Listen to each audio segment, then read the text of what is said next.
was my fucking Pokemon picture. Can't save silver anymore. It was silver and green, except for these two. Right. Yeah, that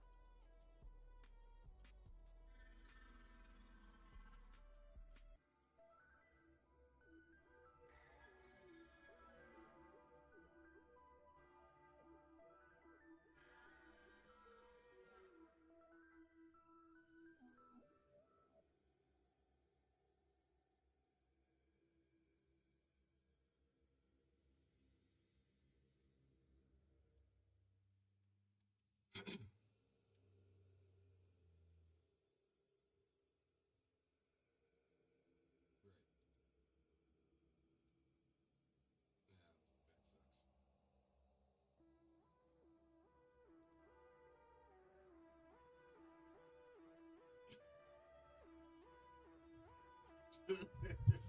Well, Smokey, technically, I've already made it.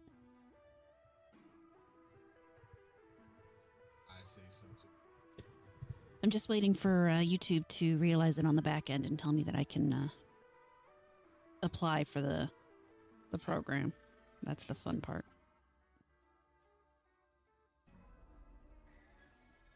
Then I have to hope that they don't go through my account and say, "Oh, look at all these repeat thumbnails. This person's just using their own content." And it's like, "Are you?" It'd be very irritating. It'd be very, very irritating. But I will go in and re-edit all my thumbnails if I have to. Hey, Avery.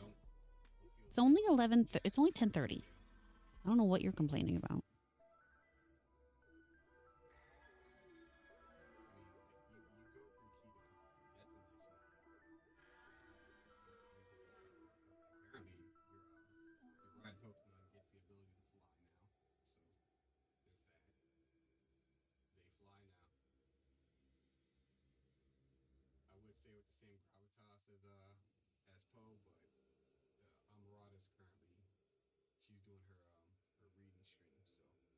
Oh, you'll be fine.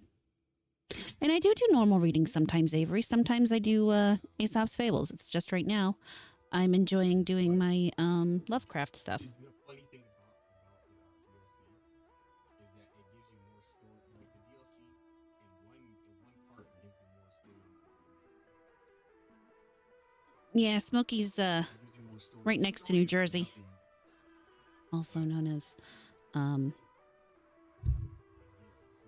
Australia.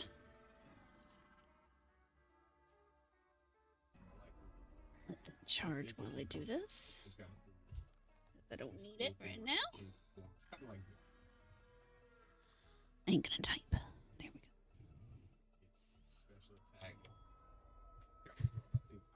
go. A book.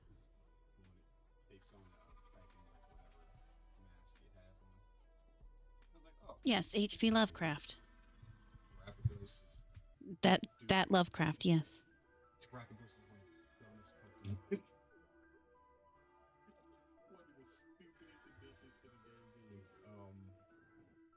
They added what is known as the stellar type. You're gonna hear sheep in the background a little. He's playing Monster Hunter with Alex.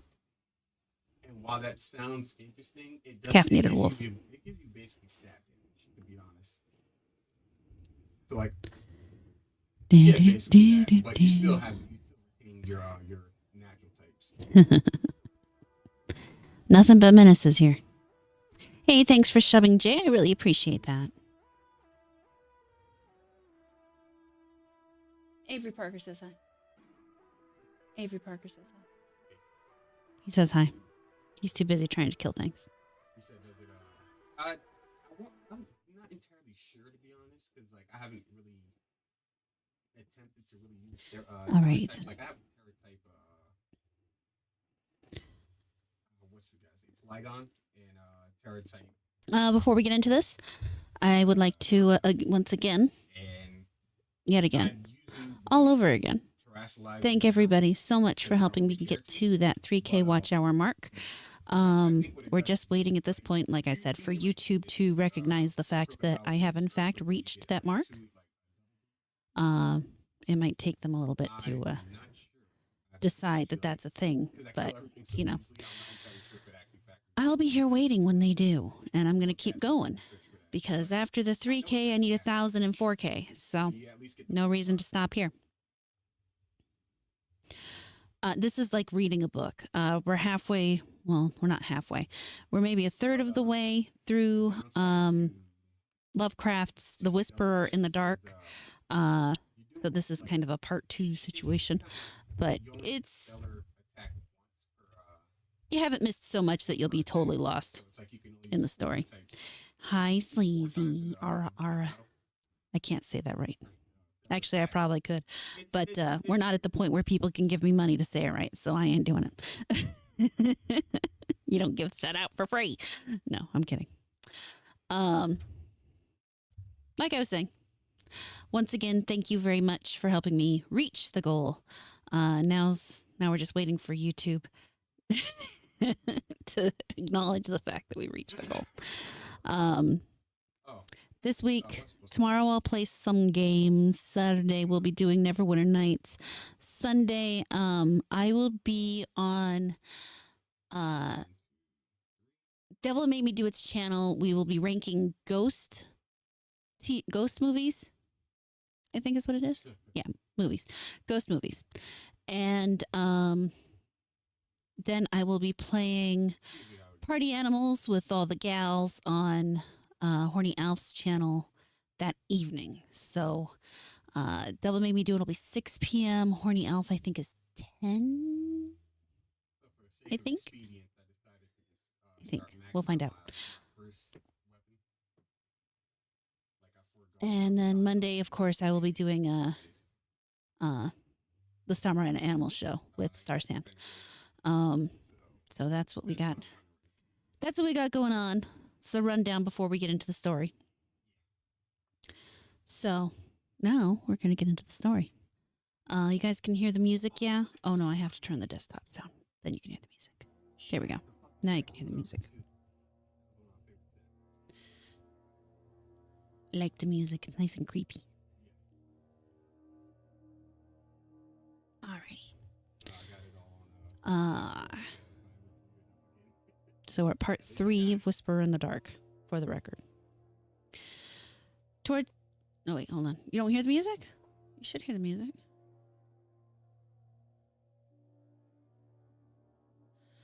This is kind of my original idea, Avery. This is my Cthulhu corn. You should just shows it's playing.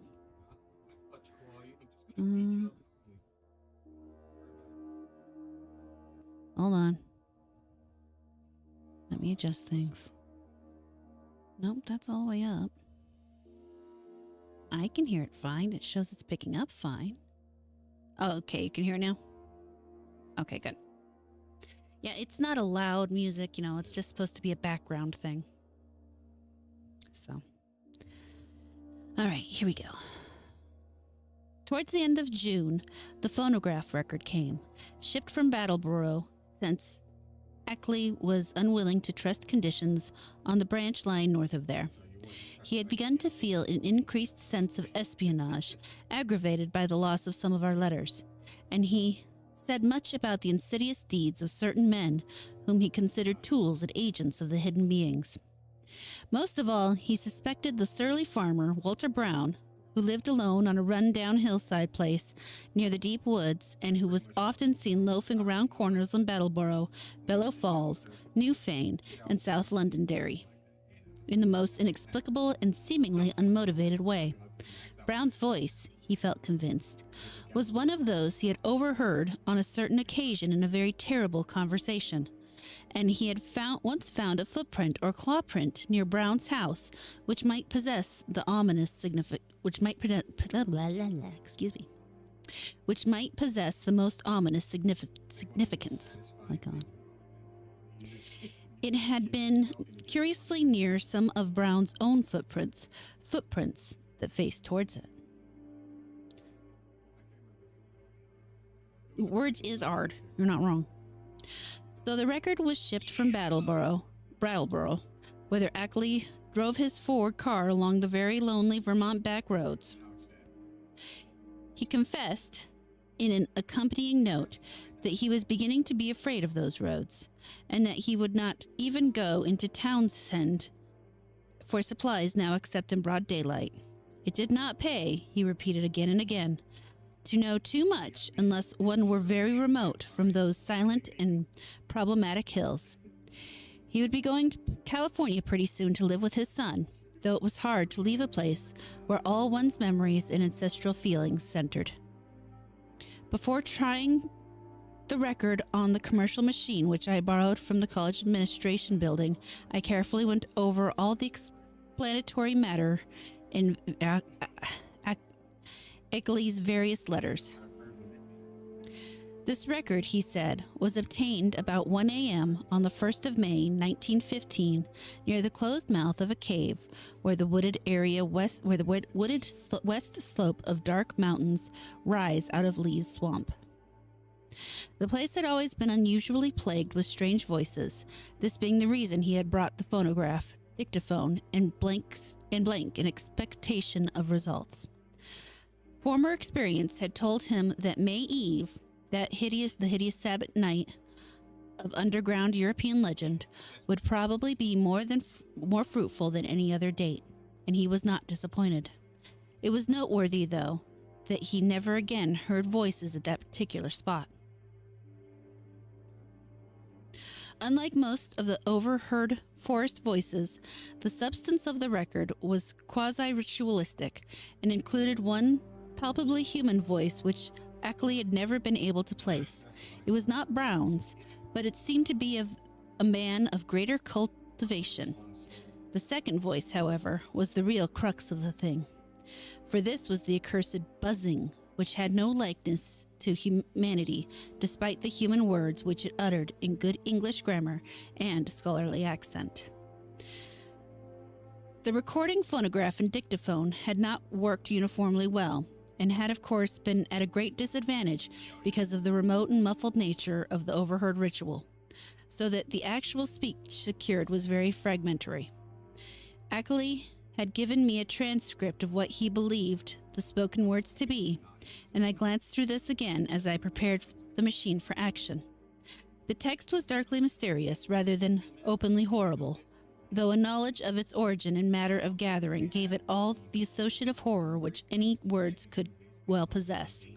I will present it here, in full as I remember it, and I am fairly confident that I know it correctly by heart, not only from reading the transcript, but from playing the record itself over and over again. It is not a thing which one might readily forget. One moment.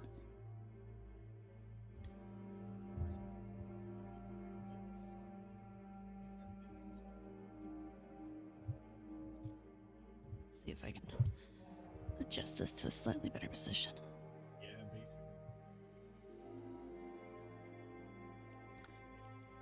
basically. But they have they gave multiplayer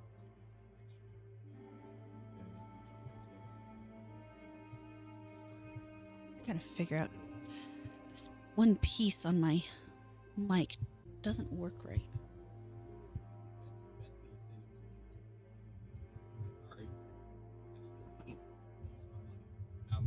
There.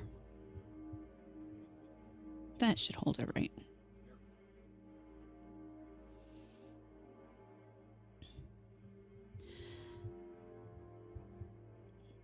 I wish, Sleazy. Maybe after a bit. Technically, this is the upgrade. All right, where were we? Indistinguishable sounds. A cultivated male human voice. Is the Lord of the Wood, even too, and the gifts of the men of the Ling. So from the wells of night to the gulfs of space, and from the gulfs of space to the wells of night, ever praise of great Cthulhu, of Thagua, and of him who is not to be named. Ever their praises, an abundance to the black goat of the wood. I, Shignugaroth, the goat with 1,000 young. A buzzing imitation of human speech. I, Shignugaroth, the black goat of the wood with 1,000 young. Human voice. And it has come to pass that the Lord of the Wood, being 7 and 9, down the onyx step, tributes to himself the gulf, Azathoth, he of whom thou hast taught us marvels, on the wings of night, out beyond space, out beyond to that whereof Yugoth is the youngest child, rolling alone in the black aether at the rim. Buzzing voice. Go out among men and find the ways thereof, that he in the gulf may know. To Narlethatep, mighty messenger, must all things be told. And he shall put on the semblance of men, the waxen mask, and the robe that hides, and come down from the world of the seven suns to mock. Human voice. Narlethatep, great messenger, bringer of strange joy, to Yugoth, through the void, father of a million favored ones, stalker among, and the speech is cut off by the end of the record.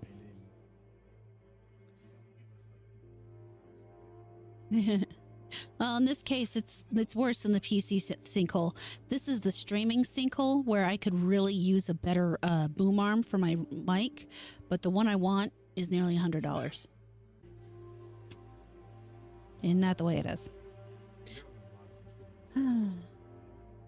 But one thing at a time. We'll get there. Such were the words for which I was to listen when I started the phonograph. It was with a trace of genuine dread and reluctance that I pressed the lever and heard the preliminary scratchings of the sapphire point. And I was glad that the first faint fragmentary words were in a human voice.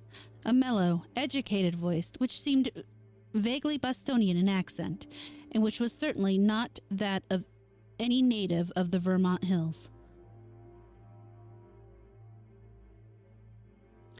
As I listened to the tantalizing feeble rendering, I seemed to find the speech identical with Ackley's carefully prepared transcript. On it chanted, in that mellow Bostonian voice, "I Shub Niggeroth, the goat with 1,000 young." And then I heard the other voice. To this hour, I shudder retrospectively when I think of how it struck me, prepared though I was by Ackley's accounts. Those to whom I have since described the record profess to find nothing but cheap imposture or madness in it, but they could not have heard the accursed thing itself, or read the bulk of Ackley's correspondence, especially that terrible and encyclopedic second letter. I know they would think differently. It is, after all, a tremendous pity that I did not disobey Ackley and play the record for others. A tremendous pity, too, that all of his letters were lost. To me, with my first-hand impression of actual sounds, and with my knowledge of the background and surrounding circumstances, the voice was a monstrous thing. It swiftly followed the human voice in ritualistic response, but in my imagination, it was a morbid echo winging its way across imaginary abysses from unimaginable outer hells. It is more than 2 years now since I last ran off that blasphemous waxen cylinder. But at this moment, and at all other moments, I can still hear that feeble, fiendish buzzing as it reached for me for the first time. I, Shub Niggurath, the black goat of the woods with 1,000 young. But though that voice is always in my ears, I have not even yet been able to analyze it well enough for graphic description. It was like the drone of some loathsome, gigantic insect ponderously shaped into the articulate speech of an alien species, and I am perfectly certain that the organs producing it can have no resemblance to the vocal organs of man, or indeed to those of any mammalia. They were singularities in timbre, range, and overtones, which placed this phenomenon wholly outside the sphere of humanity and earth life. Its sudden advent that the first time almost stunned me, and I heard the rest of the recording, though in a sort of abstract daze. When the longer passage of buzzing came, there was a sharp intensification of that feeling of blasphemous infinity, which had struck me during the shorter and earlier passage. At last, the record ended abruptly during an unusually clear speech of the human and Bostonian voice, but I sat stupidly staring long after the machine had automatically stopped. Yeah, I'm not that picky sleazy. Maybe someday I'll work my way up to there. But for now, I'd just like one that if I kind of bump the microphone the wrong direction, doesn't go loose until I tighten it again. Anyway.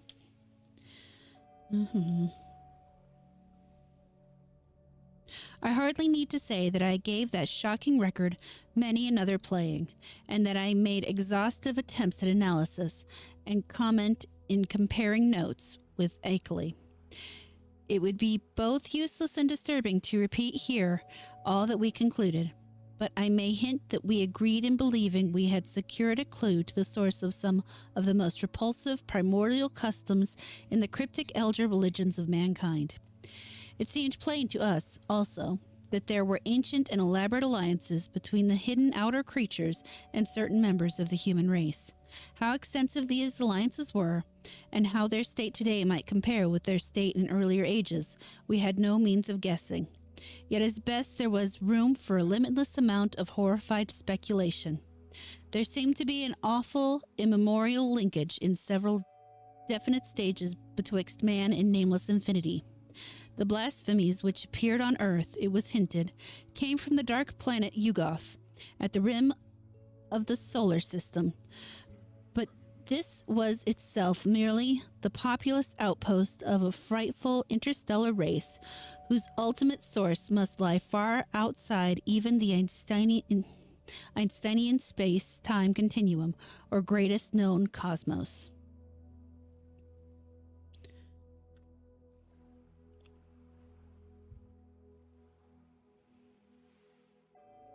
Meanwhile, we continue to discuss the Black Stone and the best way of getting it to Arkham.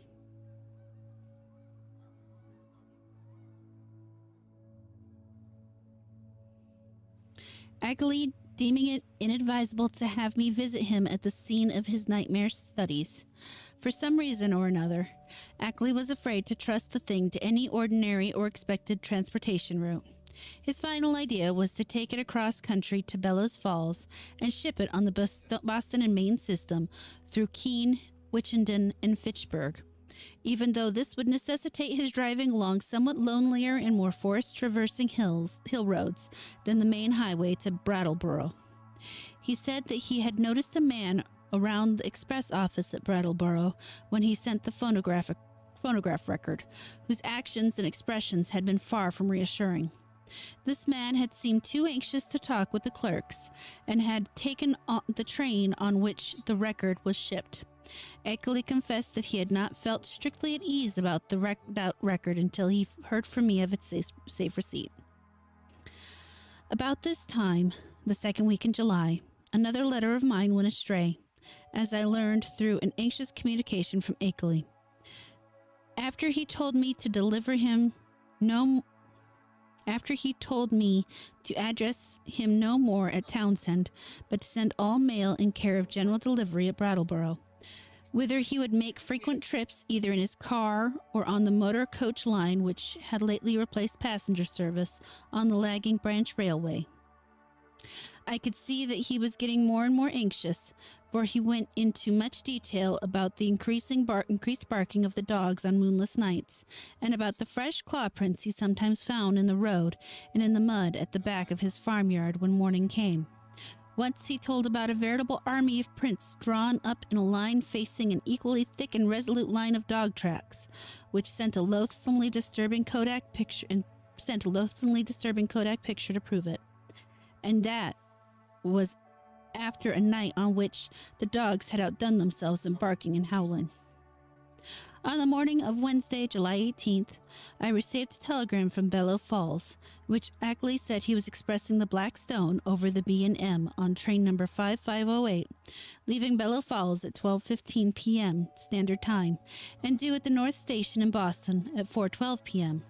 It ought, I calculated, to get up to Arkham at least by the next noon. Accordingly, I stayed in all Thursday morning to receive it. But noon came and went without its advent, and I telephoned down to the express office informed that no shipment for me had arrived. My next act, performed amidst a growing alarm, was to give a long-distance call to the express agent at Boston North Station, and I was scarcely surprised to learn that my consignment had not appeared. Train number 5508 had pulled in only 35 minutes late on the day before, but it contained no box addressed to me. The agent promised, however, to institute a searching inquiry, and I ended the day by sending Akeley a night letter outlining the situation. With commendable promptness, a report came from the Boston office on the following afternoon. The agent telephoning as soon as he learned the facts. It seemed the railway express clerk on number 5508 had been able to recall an incident which might have bearing on my loss. An argument with a very curious-voiced man, lean, sandy, and rustic-looking, when the train was waiting at Keene, New Hampshire, shortly after 1 o'clock Standard Time. The man, he said, was greatly excited about a heavy box which he claimed to expect, but which was neither on the train nor entered on the company's books. He had given the name of Stanley Adams, and had such a queerly thick, droning voice that it made the clerk abnormally dizzy and sleepy to listen to him. The clerk could not quite remember how the conversation had ended, but recalled starting into a fuller awakeness when the train began to move. The Boston agent added that this clerk was a young man of wholly unquestionable veracity and reliability, of known antecedents and long with the company. That evening I went to Boston to interview the clerk in person, having obtained his name and address from the office. He was a frank, prepossessing fellow, but I saw that he could add nothing to his original account. Oddly, he was scarcely sure that he could even recognize the strange inquirer again. Realizing that he had no more to tell, I returned to Arkham and sat up till morning writing letters to Akeley, to the express company, and to the police department and station agent in Keene. I felt that the strange-voiced man who had so queerly affected the clerk must have a pivotal place in the ominous business, and I hoped that Keene station employees and telegraph office records might tell something about him and about how he happened to make his inquiry when and where he did. I must admit, however, that all my investigations came to nothing. The queer-voiced man had indeed been noticed around the Keene station in the early afternoon of July 18th, and one lounger seemed to couple him vaguely with a heavy box, but he was altogether unknown, and had not been seen before or since. He had not visited the telegraph office or received any message so far as could be learned, nor had any message which might justly be considered a notice of the Blackstone's presence on number 5508 come through the office for anyone. Naturally, Akeley joined with me in conducting these inquiries, and even made a personal trip to Keene to question the people around the station, but his attitude towards the matter was more fatalistic than mine. He seemed to find the loss of the box a portentous and menacing fulfillment of inevitable tendencies, and had no real hope at all of its recovery. He spoke of the undoubted telepathic and hypnotic power of the hill creatures and their agents, and in one letter hinted that he did not believe the stone was on this earth any longer. For my part, I was duly enraged, for I had felt there was at least a chance of learning profound and astonishing things from the old, blurred hieroglyphics, and the matter would have rankled bitterly in my mind had not Akeley's immediate subsequent letters brought up a new phase of the whole horrible hill problem, which at once seized all my attention.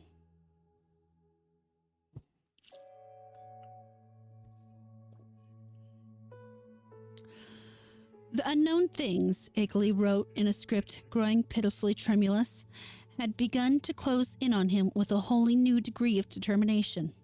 The nocturnal barkings of the dogs, whether the moon was dim or absent, was hideous now, and there had been attempts to molest him on the lonely road he had to traverse by day.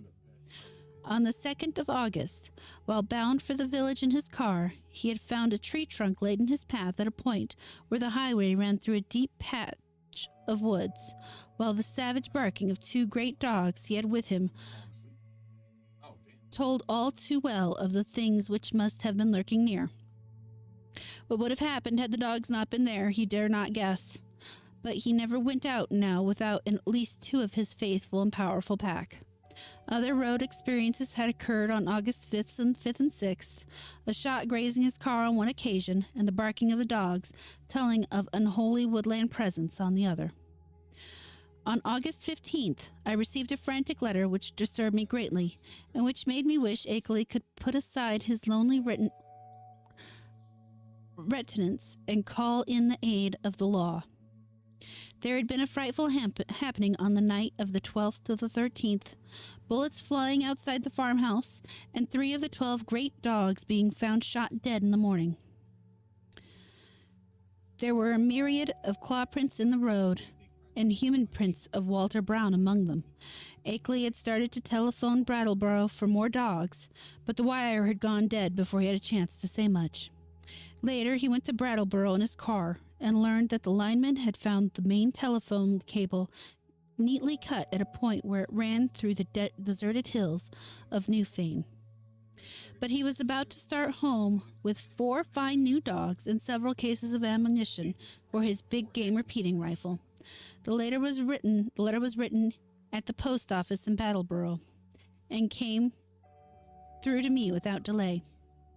My attitude towards the matter was by this time quickly slipping from a scientific to an alarmingly personal one. I was afraid for Akeley in his remote, lonely farmhouse, and half afraid for myself because of my now definite connection with the strange hill problem. The thing was reaching out so. Who would it suck me in and engulf me? In replying to his letter, I urged him to seek help and hinted that I might take action myself if he did not. I spoke of visiting Vermont in person in spite of his wishes, and of helping him explain the situation to the proper authorities. In return, however, I received only a telegram from Bellow Falls, which read thus: "Appreciate your proposition, but can do nothing. Take no action yourself, for it could harm both. Wait for explanation. Henry Akeley." But the affair was steadily deepening. Upon my replying to the telegram, I received a shaky note from Akeley with the astonishing news that he had not only never sent the wire, but had not received the letter from me, to which it was an obvious reply.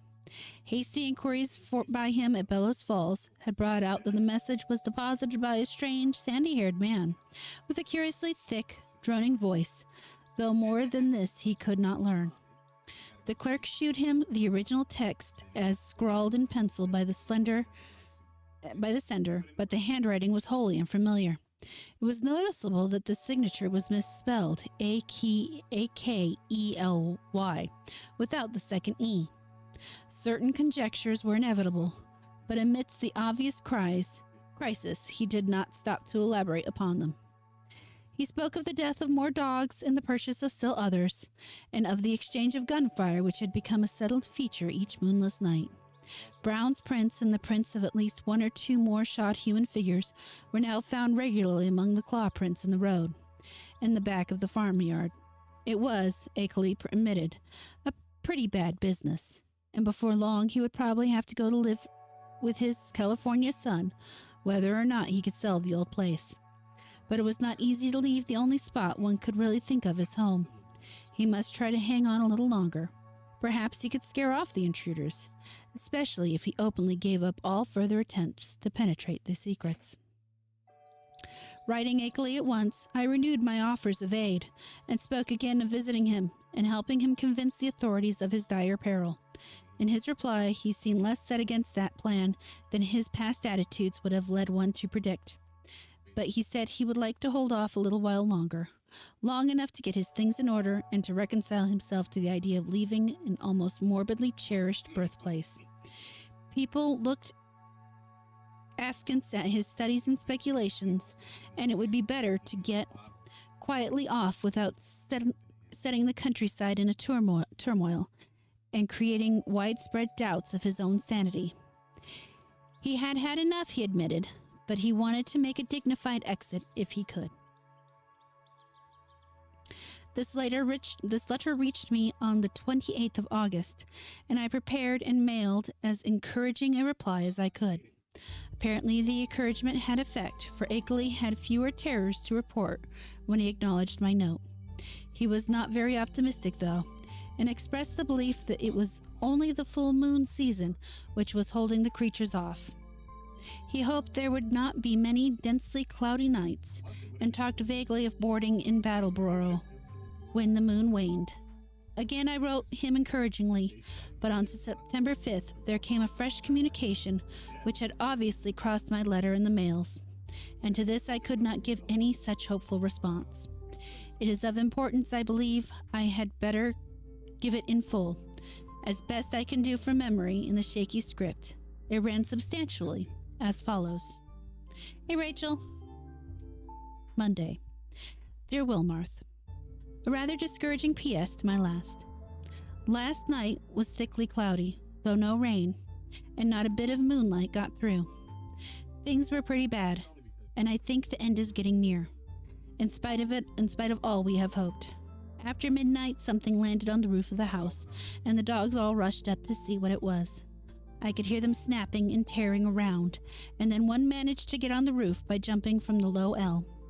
There was a terrible fight up there, and I heard a frightful buzzing, which I'll never forget. And then there was a shocking smell. About the same time, bullets came through the window and nearly grazed me. I think the main line of the hill creatures had got close to the house when the dogs divided because of the roof business.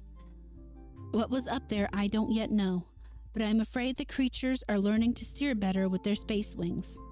I put out the light and used the windows for loopholes and raked all around the house with rifle fire, aimed just high enough up not to hit the dogs.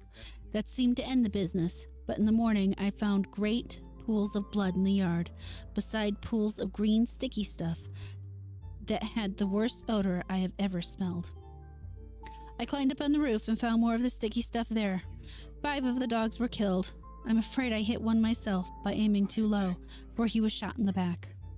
Now I am setting the pains the shots broke, and am going to Battleboro for more dogs. I guess the men at the kennels think I'm crazy. We'll drop another note later.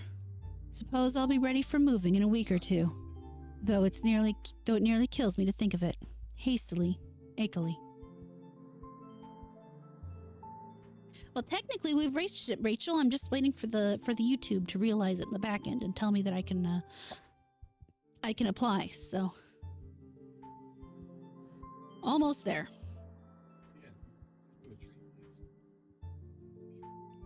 But this was not the only letter from Akeley to cross mine. On the next morning, September 6th, still another came.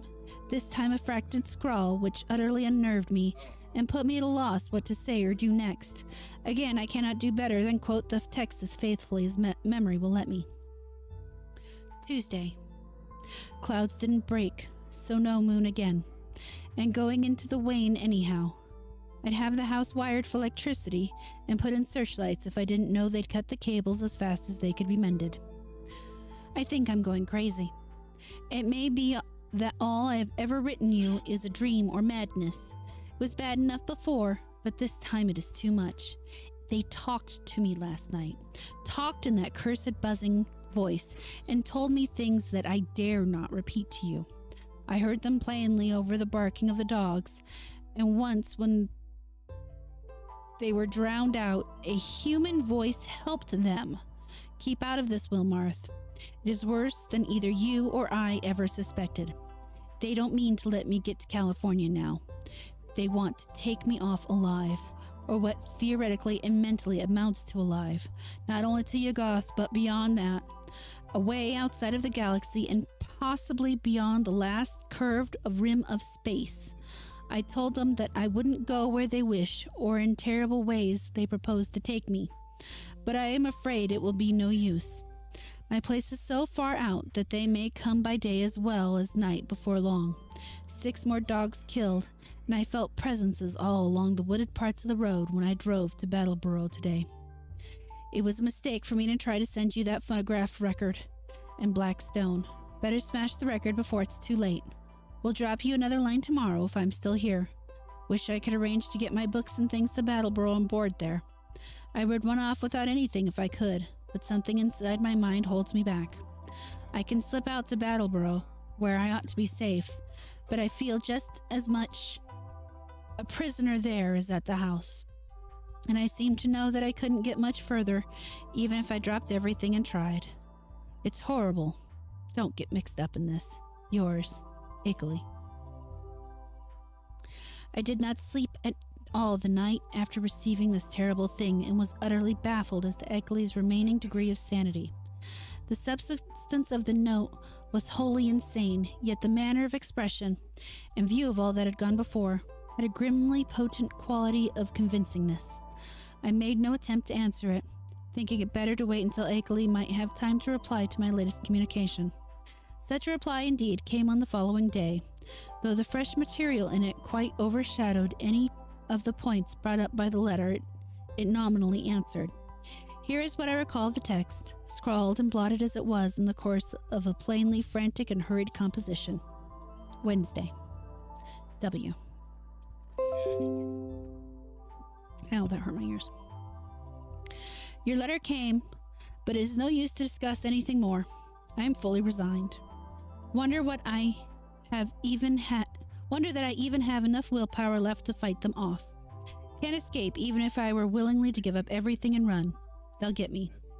Had a letter from them yesterday. RFD man brought it while I was at Battleboro. Typed and postmarked Bellow Falls.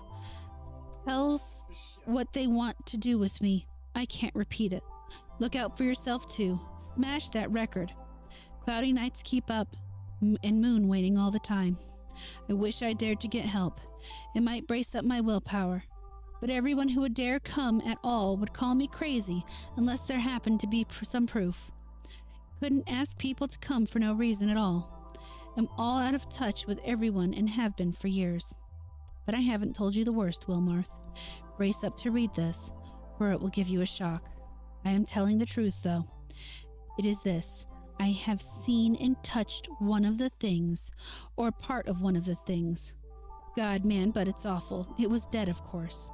One of the dogs had it, and I found it near the kennel this morning. I tried to save it in the woodshed to convince people of the whole thing, but it all evaporated in a few hours. Nothing left. You know, all those things in the rivers were only seen on the first morning after the flood. And here's the worst. I tried to photograph it for you, but when I developed the film, there wasn't anything visible except the woodshed. What can the thing have been made of? I saw it and felt it, and they all leave footprints. It was surely made of matter, but what kind of matter? The shape can't be described. It was a great crab with a lot of pyramided fleshy rings or knots of thick ropey stuff covered with feelers where a man's head would be. That green sticky stuff is its blood or juice, and there are more of them due on Earth any minute. Walter Brown is missing. Hasn't been seen loafing around any of his usual corners in the village hereabouts. I must have got him with one of my shots, though the creatures always seem to try to take their dead and wounded away. Got into town this afternoon without any trouble, but I'm afraid they're beginning to hold off because they're sure of me. I'm writing this in Battleboro, P.O. This may be goodbye. If it is, write my son George Goodenough, Ickley, 176 Pleasant Street, San Diego, California. But don't come up here. Write the boy if you don't hear from me in a week, and watch the papers for news. I am going to play my last 2 cards now, if I have the willpower left. First gonna try poison gas on the things. I've got all the right chemicals, and I've fixed up the mask for myself and the dogs. And then if that doesn't work, tell the sheriff. They can lock me in a madhouse if they want to. It'll be better than what the other creatures would do. Perhaps I can get them to pay attention to the prints around the house. They are faint, but I can find them every morning. Suppose, though, the police would say I faked them somehow, for they all think I'm a queer character. Must try to have a state policeman spend a night here and see for himself, though it would be just like the creatures to learn about it and hold off that night. They cut my wires whenever I try to telephone in the night. The lineman thinks it is very queer and may testify for me if they don't go and imagine I cut them myself. I haven't tried to keep them repaired for over a week now. I could get some of the ignorant people to testify for me about the reality of the horrors, but everybody laughs at what they say, and anyway, they have shunned my place for so long that they don't know any of the new events. You couldn't get one of those run-down farmers to come within a mile of my house for love or money. The mail carriers hear what they say and jokes me about it. God, if only I dare tell him how real it is. I think I'll try to get him to notice the prints, but he comes in the afternoon, and they're usually gone by that time. If I kept one by setting a box or pan over it, he'd surely think it was a fake or a joke. Wish I hadn't gotten to be such a hermit, so folks don't drop around as they used to. I'd never dared shew the Black Stone or the Kodak pictures, or play that record to anybody but the ignorant people. The others would say I faked the whole business and do nothing but laugh, but I may yet try showing the pictures. They give those claw prints clearly, even if the things made them can't be photographed. What a shame nobody else saw that thing this morning before it went to nothing. I don't know as I care. After what I've been through, a madhouse is a good place as any. The doctors can help me make up my mind to get away from this house, and that is what will save me. Write my son George if you don't hear soon. Goodbye. Mash that record, and don't mix up in this. Yours, Ickley. The letter frankly plunged me into the blackest terror. I did not know what to say in answer, but scratched off some incoherent words of advice and encouragement and sent them by registered mail. I recall urging Akeley to move to Battleboro at once and place himself under the protection of the authorities, adding that I would come to that town with the phonographic record and help convince the courts of his sanity. It was time, too, I think, I wrote, to alarm the people generally against this thing in their midst. It will be observed that at this moment of stress, my own beliefs in all Akeley had told and claimed was virtually complete, though I did think his failure to get a picture of the dead monster was due not to any freak of nature, but to some excited slip of his own. Then, apparently crossing my incoherent note and reaching me Saturday afternoon, September 8th, came that curiously different and calming letter neatly typed on a new machine. That strange letter of reassurance and invitation, which must have marked so prodigious a transition in the whole nightmare drama of the lonely hills. Again, I will quote from memory, seeking for special reasons to preserve much of the flavor of the style as I can. It was postmarked Bellow Falls, and the signature as well as the body of the letter was typed, as is frequent with beginners in typing. The text, though, was marvelously accurate for a tyro's work, and I concluded that Akeley must have used a machine at some previous period, perhaps in college. To say that the letter relieved me would only be fair. Yet, beneath my relief lay a substratum of uneasiness. If Akeley had been sane in his terror, was he now sane in his deliverance? And the sort of improved rapport mentioned, what was it? The entire thing implied such a diametrical reversal of Akeley's previous attitude. But here's the substance of the text, carefully transcribed from a memory in which I take some pride. Townsend, Vermont, Thursday, September 6th, 1928. My dear Wilmarth, it gives me great pleasure to be able to set you at rest regarding all the silly things I've been writing you. I say silly, although by that I mean my frightened attitude rather than my descriptions of certain phenomena. Those phenomena are real and important enough. My mistake had been in establishing an anomalous attitude towards them. I think I mentioned my strange visitors were beginning to communicate with me, and to attempt such communication. Last night, this exchange of speech became actual.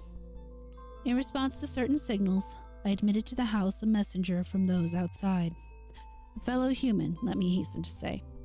He told me much that neither you nor I had even begun to guess, and he shewed me clearly how totally we had misjudged and misinterpreted the purpose of the outer ones in maintaining their secret colony on this planet. It seems the evil legends about what they have offered to men and what they wish in connection with the earth are wholly the result of an ignorant misconception of allegorical speech. Speech, of course, molded by cultural backgrounds and thought habits vastly different from anything we dream of. My own conjectures I freely own, shot as widely past the mark as any of the guesses of illiterate farmers and savage Indians. What I thought morbid and shameful and ignominious is in reality awesome and mind-expanding and even glorious. My previous estimate being merely a phase of man's eternal tendency to hate and fear and shrink from the utterly different. Now I regret the harm I have inflicted upon these aliens and incredible beings in the course of our nightly skirmishes. If only I had consented to talk peacefully and reasonably with them in the first place. But they bear me no grudge, their emotions being organized very differently from ours. It is their misfortune to have had as their human agents in Vermont some very inferior specimens, the late Walter Brown, for example. He prejudiced me vastly against them. Actually, they have never knowingly harmed men, but have often been cruelly wronged and spied upon by our species. There is a whole secret cult of evil men. A man of your mystical erudition will understand me when I link them with Hastur and the Yellow Sign, devoted to the purpose of tracking them down and injuring them on behalf of monstrous powers from other dimensions. It is against these aggressors, not against normal humanity, that the drastic precautions of the Outer Ones are directed. Incidentally, I learned that many of our lost letters were stolen not by the Outer Ones, but by the emissaries of this malign cult. All that the Outer Ones wish of man is peace and non-molestation, and an increasing intellectual rapport. This latter is absolutely necessary now that our interventions and devices are expanding our knowledge and motions and making it more and more impossible for the Outer Ones to necessary outposts to exist secretly on this planet. The alien beings desire to know mankind more fully, and to have a few of mankind's philosophic and scientific leaders know more about them. With such an exchange of knowledge, all perils will pass, and a satisfactory modus vivendi will be established. The very idea of any attempt to enslave or degrade mankind is ridiculous. As the beginning of this improved rapport, the Outer Ones have naturally chosen me, whose knowledge of them is already so considerable, as their primary interpreter on Earth. Much was told me last night, facts of the most stupendous and vista-opening nature, and more will be subsequently communicated to me both orally and in writing. I shall not be called upon to make any trip outside just yet, though I shall probably wish to do so later on, employing special means and transcending everything which we have hitherto been accustomed to regard as human experience. My house will be besieged no longer. Everything has reverted to normal, and the dogs will have no further occupation. In place of terror, I have been given a rich boon of knowledge, an intellectual adventure which few other mortals have ever shared. The outer beings are perhaps the most marvelous organic things in or beyond all space and time. Hey, Angelic. Members of a cosmos-wide race of which all other life forms are merely degenerate variants. They are more vegetable than animal, if these terms can be applied to the sort of matter composing them, and have a somewhat fungoid structure, though the presence of a chlorophyll-like substance and a very singular nutritive system differentiate them altogether from true chromophytic fungi. Indeed, the type is composed of a form of matter totally alien to our part of space, with electrons having wholly different vibration rate. That is why the beings cannot be photographed on the ordinary camera films and plates of our known universe, even though our eyes can see them. With proper knowledge, however, any good chemist could make a photograph emulsion which would record their image. The genus is unique in its ability to traverse the heatless and airless interstellar void in full corporeal form, and some of its variants cannot do this without mechanical aid or curious surgical transpositions. Only a few species have the ether-resisting wing characteristics of the Vermont variety. Those inhabiting certain remote peaks of the old world were brought in other ways. Their external resemblance to animal life and to the sort of structure we understand as material is a matter of parallel evolution rather than of close kinship. Their brain capacity exceeds that of any other surviving life form, although the winged types of our hill country are by no means the most highly developed. Telepathy is their usual means of discourse, and though they have rudimentary vocal organs which, after a slight operation for surgery, it is an incredible expert in everyday thing among them, can roughly duplicate the speech of such types of organisms as still use speech. Hey, Metastep. Their main immediate abode is still undiscovered, an almost lightless planet at the very edge of our solar system, beyond Neptune and the ninth in the distance from the sun. It is, as we have inferred, the object mystically hinted at as Yugoth in certain ancient and forbidden writings, and it will soon be the scene of a strange focusing of thought upon our world in an effort to facilitate mental rapport. I would not be surprised if astronomers become sufficiently sensitive to these thought currents to discover Yugoth when the outer ones wish them to do so. But Yugoth, of course, is only the stepping stone. The main body of the beings inhabits strangely organized abysses wholly beyond the utmost reach of any human imagination. The space-time globule, which we recognize as the totality of all cosmic entity, is only an atom in the genuine infinity which is theirs. And as much of this infinity as any human brain can hold is eventually to be opened up to me, as it has been not more than 50 other men since the human race has ever existed. You will probably call this raving at first, Wilmarth, but in time you will appreciate the titanic opportunity I've stumbled upon. I want you to share as much of it as possible, and to that end, tell you thousands of things that won't go on paper. In the past, I have warned you not to come to see me. Now that all is safe, I take pleasure in rescinding that warning and inviting you. Can't you make a trip up here before your college term opens? It would be marvelously delightful if you could. Bring along the phonographic record and all my letters to you as consultative data. We shall need them in piecing together the whole tremendous story.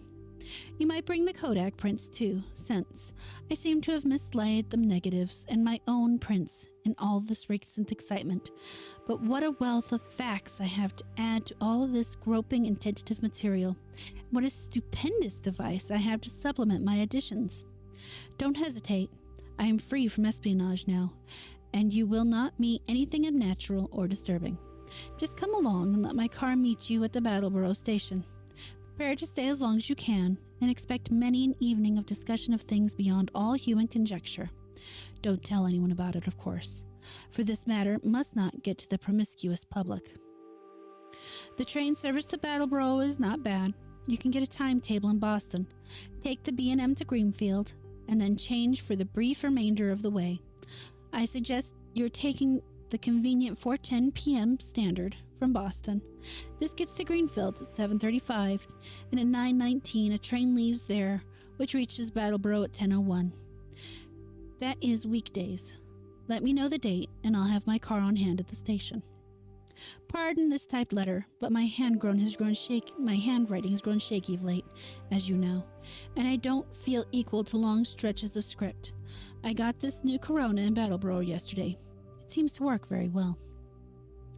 Awaiting word and hoping to see you shortly with the photographic record and all my letters and the Kodak prints.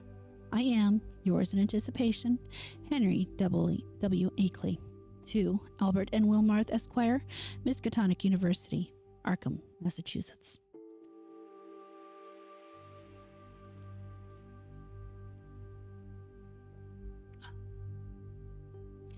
The complexity of my emotion upon reading, rereading, and pondering over this strange and unlooked-for letter is past adequate description.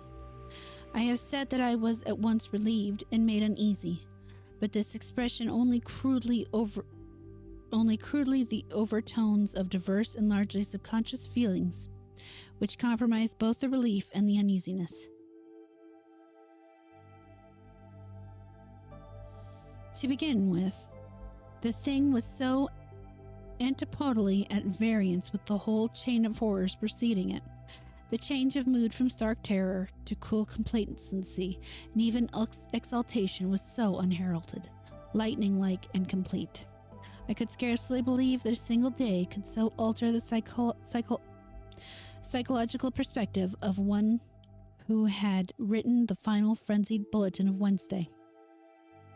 No matter what relieving disclosures that date might have brought. At certain moments, a sense of conflicting forces At certain moments, a sense of conflicting unrealities made me wonder whether this whole distantly reported drama of fantastic forces were not a kind of half-illusionary dream, created largely within my own mind. Then I thought of the phonograph record and gave way to still greater bewilderment. The letter seemed so unlike anything which could have been expected. As I analyzed my impression, I saw that it consisted of two distinct phases. First, granting that Akeley had been sane before and was still sane, the indicated change in the situation itself was so swift and unthinkable. And secondly, the change in Akeley's own matter, attitude, and language was so vastly beyond the normal or predictable. The man's whole personality seemed to have undergone an insidious mutation, a mutation so deep that one could scarcely reconcile the two aspects with the supposition that both represented equal sanity. Word choice, spelling, all were subtly different, and with my academic sensitivities to prose style, I could trace profound divergences in his commonest reactions and rhythm responses. Certainly, the emotional cataclysm or revelation which could have produced so radical an overturn must be an extreme one indeed. Yet, in another way, the letter seemed uncharacteristic of Akeley. The same old passion for infinity, the same old scholarly inquisitiveness. I could not a moment, or more than a moment, credit the idea of spuriousness or malign substitution. Did not the invitation, the willingness to have me test the truth of the letter in person, prove its genuineness? I did not retire Saturday night, but sat up thinking of the shadows and marvels behind the letter I had received. My mind, aching from the quick succession of monstrous concepts that had been forced to confront during the last 4 months, worked upon this startling new material in a cycle of doubt and acceptance, which repeated most of the steps experienced in facing the earlier wonders. Till long before dawn, a burning interest and curiosity had begun to replace the original storm of perplexity and uneasiness. Mad or sane, metamorphosed or merely relieved, the chances were that Akeley had actually encountered some stupendous change of perspective in his hazardous research, and some change at once diminishing his danger, real or fancied, and opening dizzy new vistas of cosmic and superhuman knowledge. My own zeal for the unknown flared up to meet his, and I felt myself touched by the contagion of the morbid barrier breaking. To shake off the maddening and wearying limitations of time and space and natural law, to be linked with the vast outside, to come close to the nighted and abysmal secrets of the infinite and the ultimate. Surely such a thing was worth the risk of one's life, soul, and sanity. And Akeley had said there was no longer any peril. He had invited me to visit him instead of warning me away as before. I tingled at the thought of what he might now have to tell me. There was an almost paralyzing fascination in the thought of sitting in that lonely and lately beleaguered, farmhouse with a man who had talked with actual emissaries from outer space, sitting there with the terrible record and the pile of letters in which Igley had summarized his earlier conclusions. So late Sunday morning, I telegraphed Igley that I would meet him in Battleboro on the following Wednesday, September 12th, if that date were convenient for him. In only one respect did I depart from his suggestion, and that concerned the choice of train. Frankly, I did not feel like arriving in that haunted Vermont region late at night, so instead of accepting the train he chose, I telephoned the station and devised another arrangement. By rising early and taking the 8:07 a.m. standard into Boston, I could catch the 9:25 for Greenfield, arriving there at 12:22 noon. This connected exactly with a train reaching Battleboro at 1:08 p.m., a much more comfortable hour than 10:01 for meeting Akeley and riding with him into the close-packed, secret-guarding hills. Thanks, Angelica. It's The Whisperer in the Darkness by H.P. Lovecraft. I mentioned this choice in my telegram. It was grand to learn in the reply, which came towards the evening, that it had met with my prospective host's endorsement. His wire ran thus: "Arrangement satisfactory. We'll meet 1:08 train Wednesday. Don't forget record and letters and prints. Keep destination quiet. Expect great revelations. Akeley." Receipt of this message in direct response to one sent to Akeley, and necessarily delivered to his house from Townsend Station, either by official messenger or by restored telephone service, removed any lingering subconscious doubts I may have had about the authorship of the perplexing letter. My relief was marked, indeed. It was greater than I could account for at the time, since all such doubts had been rather deeply buried. But I slept soundly and long that night, and was eagerly busy with preparations during the ensuing 2 days. On Wednesday I started as agreed, taking with me a valise full of simple necessities and scientific data, including the hideous phonograph record, the Kodak prints, and the entire file of Akeley's correspondence. As requested, I had told no one where I was going, for I could see that the matter demanded utmost privacy, even allowing for the most favorable turns. The thought of actual mental contact with alien outside entities was stupefying enough to my trained and somewhat prepared mind. And this being so, what might one think of its effect on the vast masses of uninformed laymen? I do not know whether dread or adventurous expectancy was uppermost in me as I changed trains in Boston and began the long westward course, run out of familiar regions into those I knew less thoroughly. Waltham, Concord, Ayr, Pittsburgh, Gardner, Athol. My train reached Greenfield 7 minutes late, but the northbound connecting express had been held. Transferring in haste, I felt a curious breathlessness as the cars rumbled on through the early afternoon sunlight into territories I always read of but had never visited before. I knew I was entering an altogether older-fashioned and more primitive New England than the merchandised, urbanized coastal and southern areas where all my life had been spent.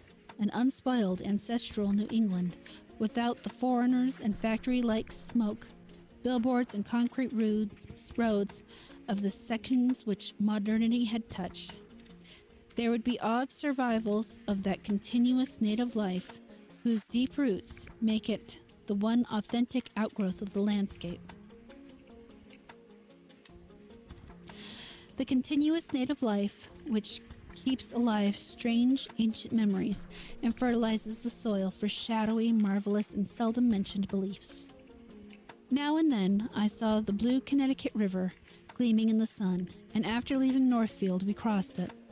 Ahead loomed green and cryptical hills, and when the conductor came around, I learned that I was at last in Vermont. He told me to set my watch back an hour, since the northern hill country will have no dealing with newfangled daylight time schemes. As I did so, it seemed to me that I was likewise turning the calendar back a century. The train kept close to the river, and across in New Hampshire I could see the approaching slope of steep Woontasquet,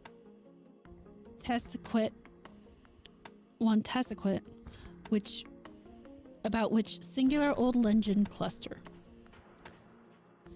Then streets appeared on my left, and a green island shooed in the stream on my right. People rose and filed to the door, and I followed them. The car stopped, and I alighted beneath the long train shed of the Battleboro station. Looking over the lines of waiting motors, I hesitated a moment to see which one might turn out to be the Akeley Ford. But my identity was divined before I could take the initiative. And yet it was clearly not Akeley himself who advanced to meet me with an outstretched hand and a mellowly phrased query as to whether I was indeed Mr. Albert N. Wilmarth of Arkham. This man bore no resemblance to the bearded, grizzled Akeley of the snapshot, but was a younger and more urban person, fashionably dressed, and wearing only a small dark mustache. His cultivated voice held an odd, almost disturbing hint of vague familiarity, though I could not definitely place it in my memory.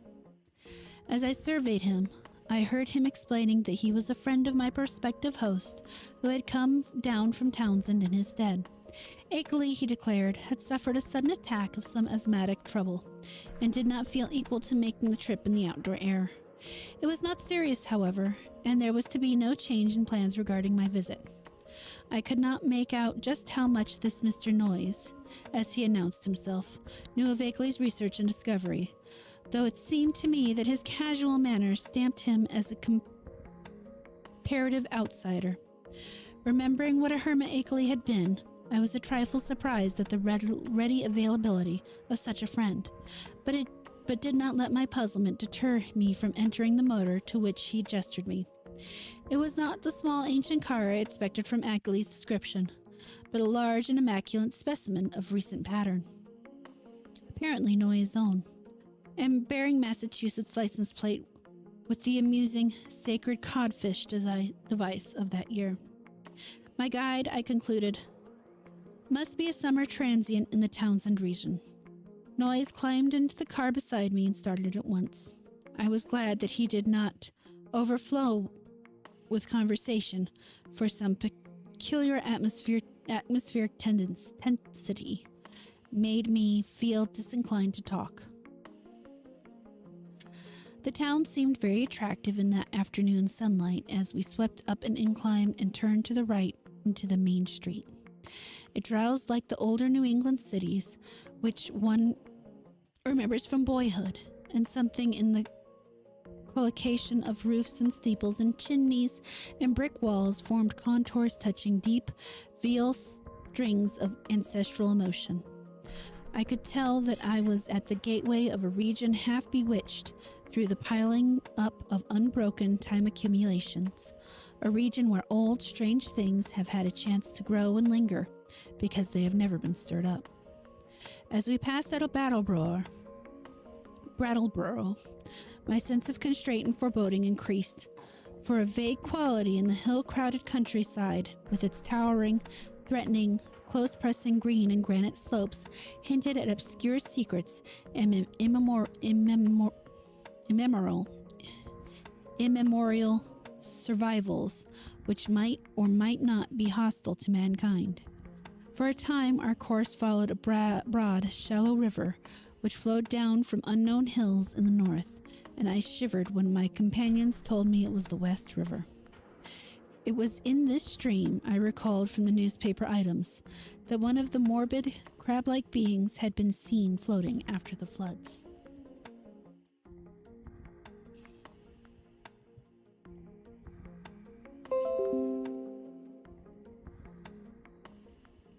Gradually, the country around us grew wilder and more deserted. Archaic, covered bridges lingered fearsomely out of the past in pockets of the hills, and the half-abandoned railway track paralleling the river seemed to exhale a nebulous, visible air of desolation. There were awesome sweeps of vivid valley where the great cliffs rose, New England's virgin granite shewing gray and austere through the verdant verdure that scaled the crests. There were gorges where untamed streams leaped, bearing down towards the river the unimagined secrets of 1,000 pathless peaks. Branching away now and then were narrow, half-concealed roads, that bored their way through solid, luxuriant masses of forest, among whose primal trees whole armies of elemental spirits might well lurk. As I saw these, I thought of how Akeley had been molested by unseen agencies on his drives along this very route, and did not wonder that such things could be. The quaint, slightly village of New Fane, reached out in less than an hour, was our last link with that world which man can definitely call his own by virtue of conquest and complete occupancy.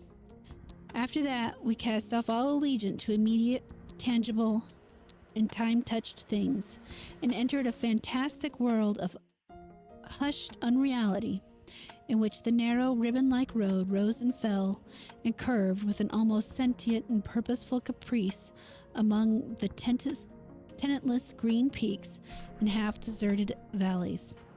Except for the sound of the motor and the faint stir of a few lonely farms we passed at infrequent intervals, the only thing that reached my ears was the gurgling, insidious trickle of strange waters from numberless hidden fountains in those shadowy woods.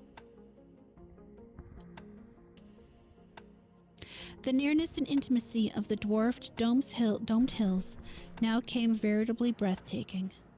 Their steepness and abruptness were even greater than I had imagined from hearsay, and suggested nothing in common with the prosaic objective world we know.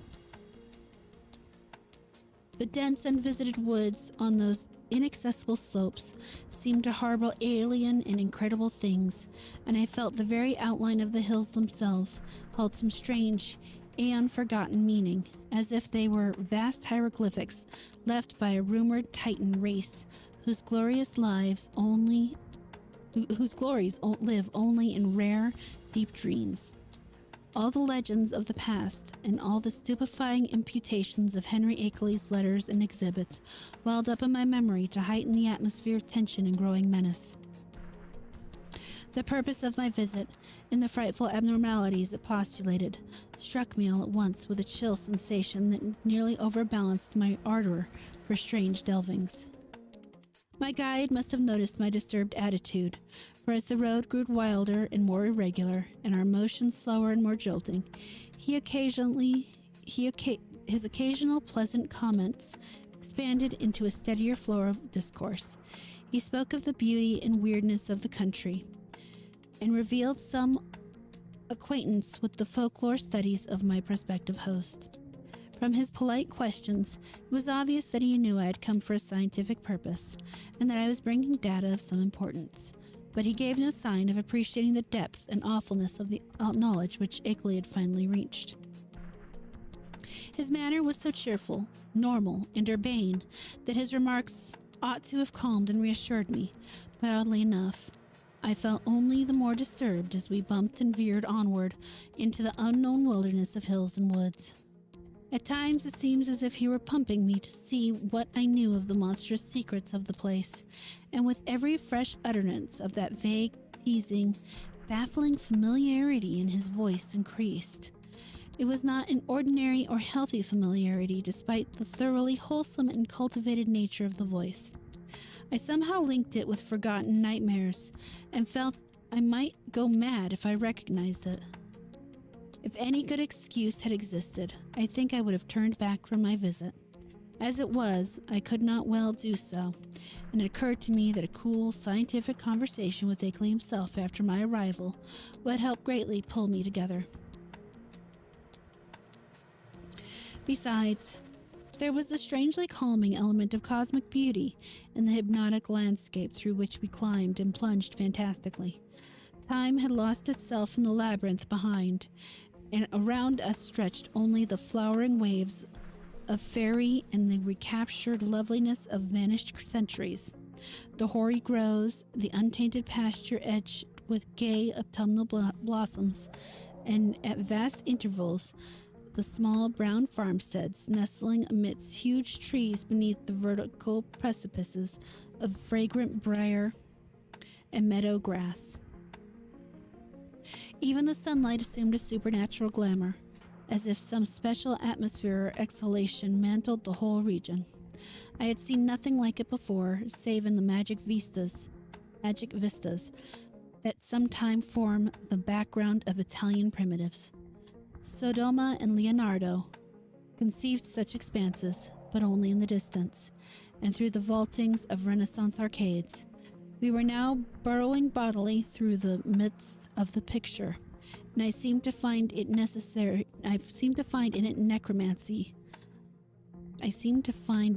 necromancy a thing that I innately known or inherited, for which I had always been vainly searching. Suddenly, after rounding an obtuse angle at the top of a sharp ascent, the car came to a standstill. On my left, across the well-kept lawn, which stretched to the road and flaunted a border of whitewashed stones, rose a white, 2.5-story house of unusual size and elegance for the region, with a congeries of continuous or arcade-linked barns, sheds, and windmills behind and to the right. I recognized it at once from the snapshot I had received, and was not surprised to see the name of Henry Akeley on the galvanized iron mailbox near the road. For some distance back of the house, a level stretch of marshy and sparsely wooded land extended, beyond which soared a steep, thickly forested hillside, ending in a jagged, leafy crest. The latter, I knew, was the summit of Dark Mountain, halfway up which we must have climbed already. Alighting from the car and taking my valise, Noyes asked me to wait while he went in and notified Akeley of my advent. He himself, he added, had important business elsewhere and could not stop for more than a moment. He briskly walked up the path to the house. I climbed out of the car myself, wishing to stretch my legs a little before settling down to a sedentary conversation. My feelings of nervousness and tension had risen to a maximum again now, and I was on the actual scene of the morbid beleaguering described so hauntingly in Akeley's letters. I'd honestly dreaded the coming discussion, which were to link me with such alien and forbidden words. Close contact with the utterly bizarre is often more terrifying than inspiring, and did not cheer me to think that this very bit of dusty road was the place where those monstrous tracks that fetid green ichor had been found after moonless nights of fear and death. Idly I noticed none of Akeley's dogs seemed to be about. Had he sold them as soon as the outer ones made peace with him? Try as I might, I could not have the same confidence in the depth and sincerity of that peace which appeared in Akeley's final and queerly different letter. After all, he was a man of much simplicity, and with little worldly experience. Was there not, perhaps, some deep and sinister undercurrent beneath the surface of the new alliance? Led by my thoughts, my eyes turned downward to the powdery road surface, which held such hideous testimonies. The last few days had been dry, and tracks of all sorts cluttered the rutted, irregular highway, despite the unfrequent nature of the district. With a vague curiosity, I began to trace the outline of some of the heterogeneous impressions, trying meanwhile to curb the flights of macabre fancy which the place and its memories suggested. There was something menacing and uncomfortable in the funeral stillness, in the muffled, subtle trickle of distant brooks, and in the crowding green peaks and black wooded precipices that choked the narrow horizon. And then an image shot into my consciousness which made those vague menaces and flights of fancy seem mild and insignificant indeed. I have said that I was scanning the miscellaneous prints in the road with an idle curiosity, but all at once that curiosity was shockingly snuffed out by a sudden and paralyzing gust of active terror. For, though the dust tracks were in general confused and overlapping and unlikely to arrest any casual gaze, my restless vision had caught certain details near the spot where the path to the house joined the highway, and had recognized beyond doubt or hope the frightful significance of those details. It was not for nothing, alas, that I pored for hours over the Kodak views of the outer one's claw prints which Akeley had sent. Too well did I know the marks of those loathsome nippers, and that hint of ambiguous direction which stamped the horrors as no creature of this planet. The chance had been me for merciful mistake. No chance had been left me for merciful mistake. Here indeed, in objective form before my eyes, and made surely not many hours ago, were at least 3 marks which stood out blasphemously among the surprising plethora of blurred footprints leading to and from the Akeley farmhouse. They were the hellish tracks of the living fungi from Yugoth. I pulled myself together in time to stifle a scream. After all, what more was there than I might have expected, assuming I had really believed Akeley's letters? He had spoken of making peace with the things. Why, then, was it strange some of them had visited his house? But the terror was stronger than the reassurance. Could any man be expected to look unmoved for the first time upon the claw marks of an animate being from outer depths of space? Just then I saw noise emerge from the door and approach with a brisk step. I must, I reflected, keep command of myself, for the chances of this genial friend For the chances were this genial friend knew nothing of Akeley's profoundest and most stupendous probings into the forbidden.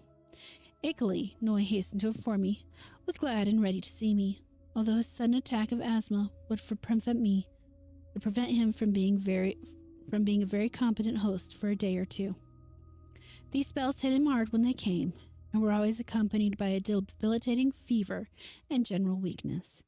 He was never good for much while they lasted, and had to talk in whispers, and was very clumsy and feeble in getting about. His feet and ankles swelled, too, so that he had to bandage them like a gouty old beefeater. Today, he was in rather bad shape, so that I would have to attend very largely to my own needs, but he was nonetheless eager for conversation. I would find him in the study at the left of the front hall, the room where the blinds were shut. He had to keep the sunlight out when he was ill, for his eyes were very sensitive. As Noyes bade me adieu and rode off northward in his car, I began to walk slowly towards the house. The door had been left ajar for me, but before approaching and entering, I cast a searching glance around the whole place, trying to decide what had struck me so intangibly queer about it. The barns and shed looked trimly prosaic enough, and I noticed Akeley's battered forward in its capacious, unguarded shelter. Then the secret of the queerness reached me. It was the total silence. Ordinarily, a farm is at least moderately murmurous from its various kinds of livestock, but here all signs of life were missing. What of the hens and the hogs? The cows, of which Akeley said he possessed several, might conceivably be out to pasture, and the dogs might possibly have been sold, but the absence of any trace of cackling or grunting was truly singular.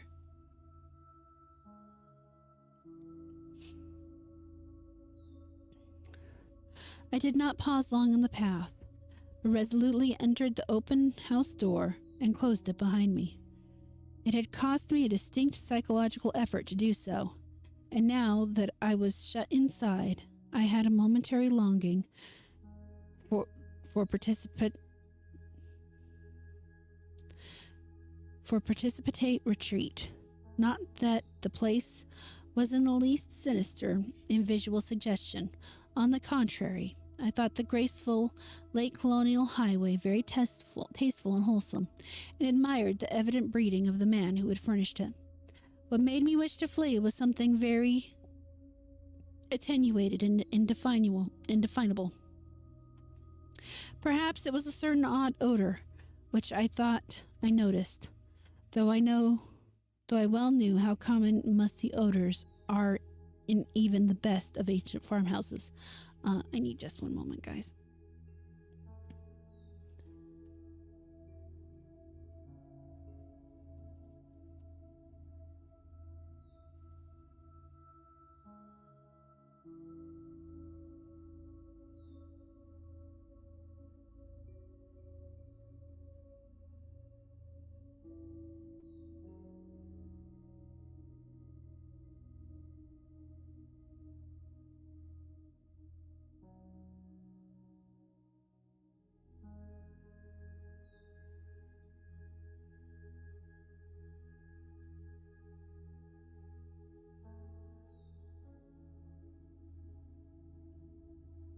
Sorry, I was getting a little overheated in my sweater.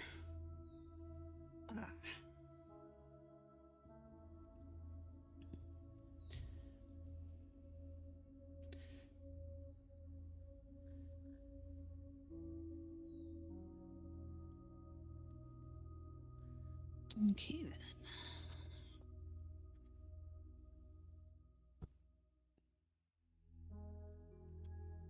then. Let's see here.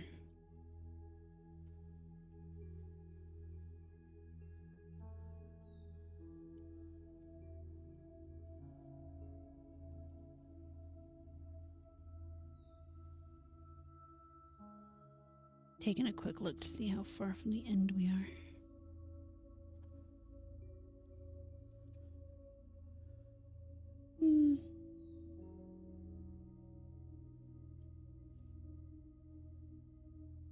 About 15 pages. Not bad. All right. Refusing to let these cloudy qualms overmaster me, I recall Noyes' instruction and pushed open the 6-paneled, brass-latched white door on my left. The room beyond was darkened, as I had known before, and as I entered, I noticed that the queer odor was stronger there. There likewise appeared to be some faint, half-imaginary rhythm or vibration in the air.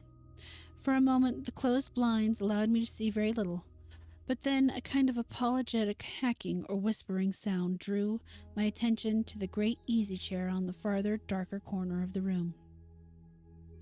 Within its shadowy depth, I saw the white blur of a man's face and hands, and in a moment I had crossed to greet the figure who had tried to speak.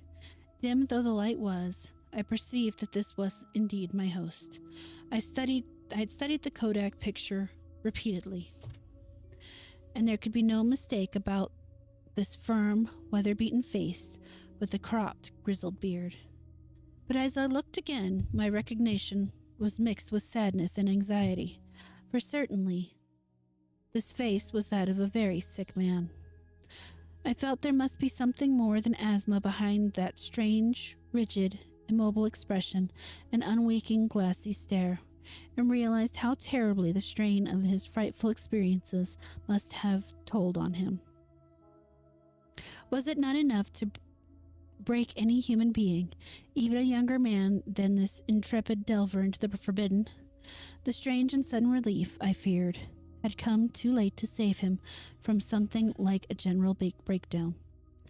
There was a touch of pitiful in the limp, lifeless way his lean hands rested in his lap. He had on a loose dressing gown and was swathed about the head and high around the neck with a vivid yellow scarf for a hood. And then I saw he was trying to talk in the same hack-picking whisper with which he had greeted me. It was a hard whisper to catch at first, since the gray mustache concealed all movement of his lips, and something in its timbre disturbed me greatly. But by concentrating my attention, I could soon make out its purport surprisingly well. The accent was by no means a rustic one, and the language was even more polished than correspondence had led me to expect. Mr. Wilmworth, I presume? You must pardon my not rising. I am quite ill, as Mr. Noyes must have told you. I could not resist having you come just the same. You know what I wrote in my last letter. There is so much to tell you tomorrow when I shall feel better. I can't say how glad I am to see you in person after all our many letters. You have the files with you, of course, and the Kodak prints and the record. Noyes put your valise in the hall. I suppose you saw it. For tonight I fear you will have to wait on yourself to a great extent. Your room is upstairs, the one over this, and you'll see the bathroom door open at the head of the staircase. There's a meal spread for you in the dining room, right through this door at your right, which you can take whenever you feel like. I'll be a better host tomorrow, but just now, weakness leaves me helpless. Make yourself at home. You might take out the letters and pictures and record and put them on the table here before you go upstairs with your bag. It is here that we shall discuss them. You can see my phonograph on that corner stand. No thanks, there's nothing you can do for me. I know these spells of old. Just come back for a little quiet visiting before night, and then go to bed when you please. I'll rest right here. Perhaps sleep here all night as I often do. In the morning, I'll be far better able to go into the things we must go into. You realize, of course, the utter stupendous nature of the matter before us. To us, as only a few men on this earth, there will be opened up gulfs of time and space and knowledge beyond anything within the conception of human science and philosophy.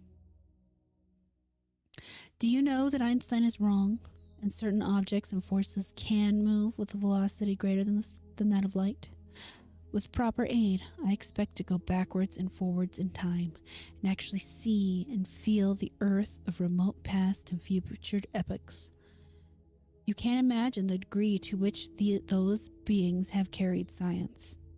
There is nothing they can't do with the mind and body of living organisms. To expect to visit other planets and even other stars and galaxies. The first trip will be to Yuggoth, the nearest world fully peopled by the beings. It is a strange dark orb at the very rim of our solar system, unknown to earthly astronomers as yet. But I must have written you about this. At the proper time, you know, the beings there will direct thought currents towards us and cause it to be discovered. Or perhaps let one of their human allies give the scientists a hint. There are mighty cities on Yuggoth, great tiers of terraced towers built of black stone like the specimen I tried to send you. That came from Yuggoth. The sun shines there no brighter than a star, but the beings need no light. They have other, subtler senses, and put no windows in their great homes and temples. Light even hurts and hampers and confuses them, for it does not exist at all in the black cosmos outside time and space where they came from originally. To visit Yuggoth would drive any weak man mad, yet I am going there. The black rivers of pitch that flow under those mysterious cyclopean bridges, things built by some elder race extinct and forgotten before the beings came to Yuggoth from the ultimate voids, ought to be enough to make any man a Dante or Poe if he can keep sane long enough to tell what he has seen. But remember, that dark world of fungoid gardens and windowless cities isn't really terrible. It is only to us that it would seem so. Perhaps this world seemed just as terrible to the beings when they first explored it in the primal age. You know, they were here long before the fabulous epochs of Cthulhu was over, and remember all about the sunken relay when it was above the waters. They've been inside the earth, too. There are openings which human beings know nothing of, some of them in these very Vermont hills. The great worlds of unknown life down there, blue Litten, Kanyan, red Litten Yoth, and black, lightless Nakai. It is from Nakai the frightful Sagoet to Sagoa came, you know, the amorphous toad-like god creature mentioned in the Panacoic manuscripts and the Necronomicon and the Comorium myth cycle preserved by the Atlantean high priest Clarkashton. But we will talk of all this later on. It must be 4 or 5 o'clock by this time. Bring the stuff from your bag, take a bite, and then come back for a comfortable chat. Very slowly I turned and began to obey my host, fetching my valise, extracting and depositing the desired articles, and finally ascending to the room designated as mine.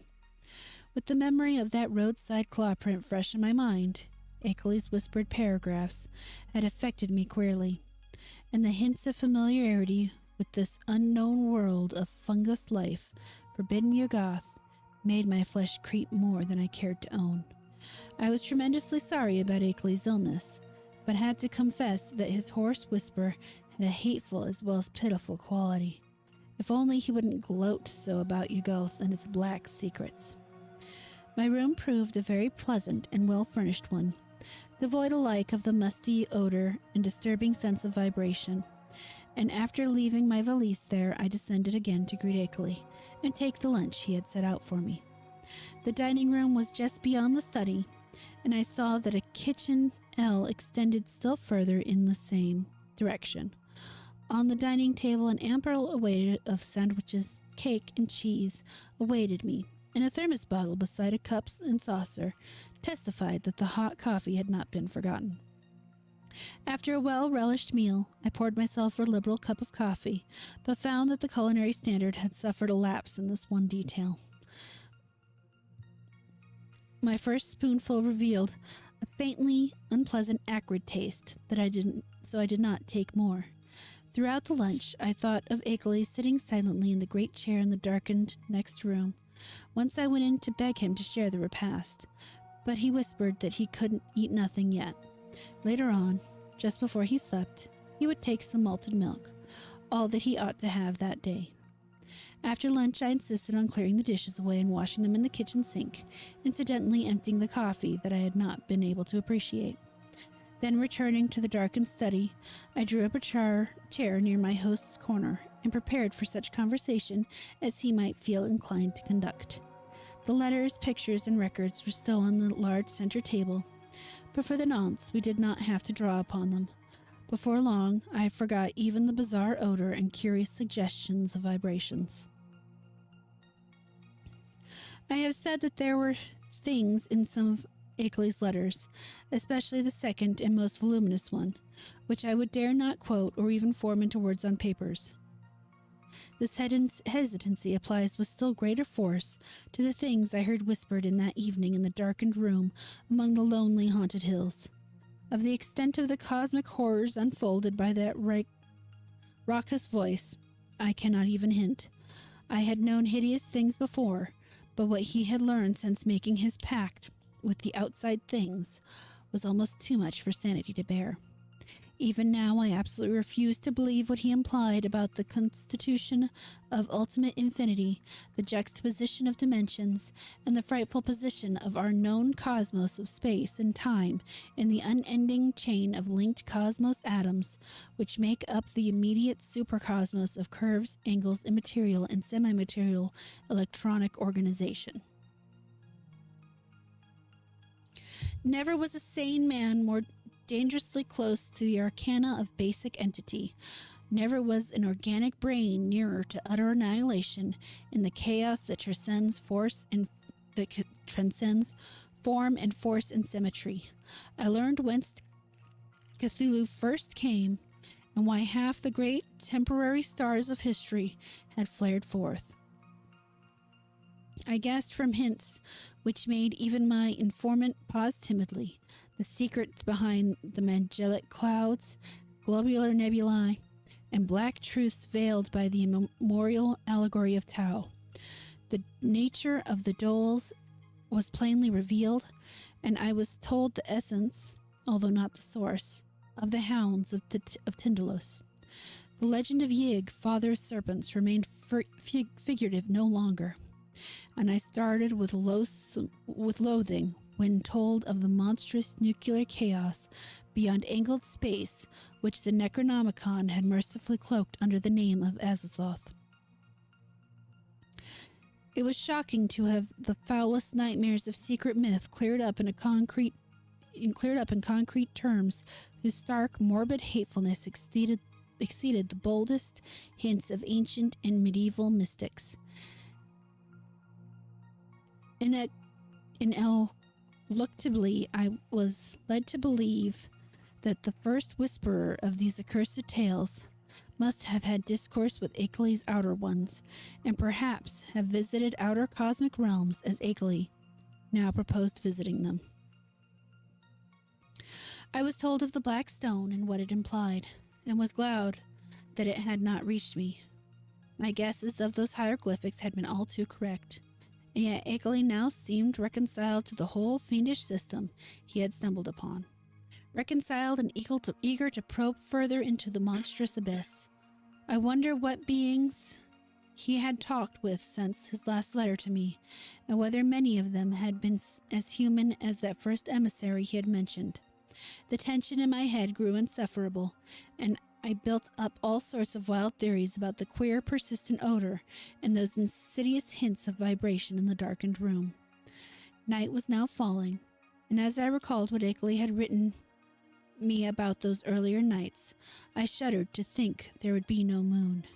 Nor did I like the way the farmhouse nestled in the lee of that colossal forested slope leading up to Doric Mountain's unvisited crest. With Akeley's permission, I lighted a small oil lamp, turned it low, and set it on the distant bookcase beside the ghostly bust of Milton. But afterwards, I was sorry I had done so, for it made my host's strained, immobile, and listless hands look damnably abnormal and corpse-like. He seemed half incapable of motion, though I saw him nod stiffly once in a while.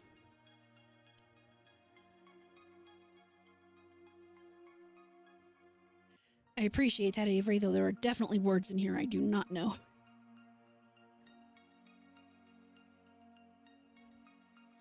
Oh, that was from when I said I had needed a moment. Never mind, I'm back to reading.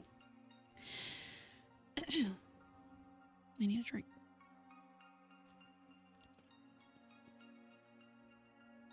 We may finish this, we may not. I hate to leave off with only 10 pages to go.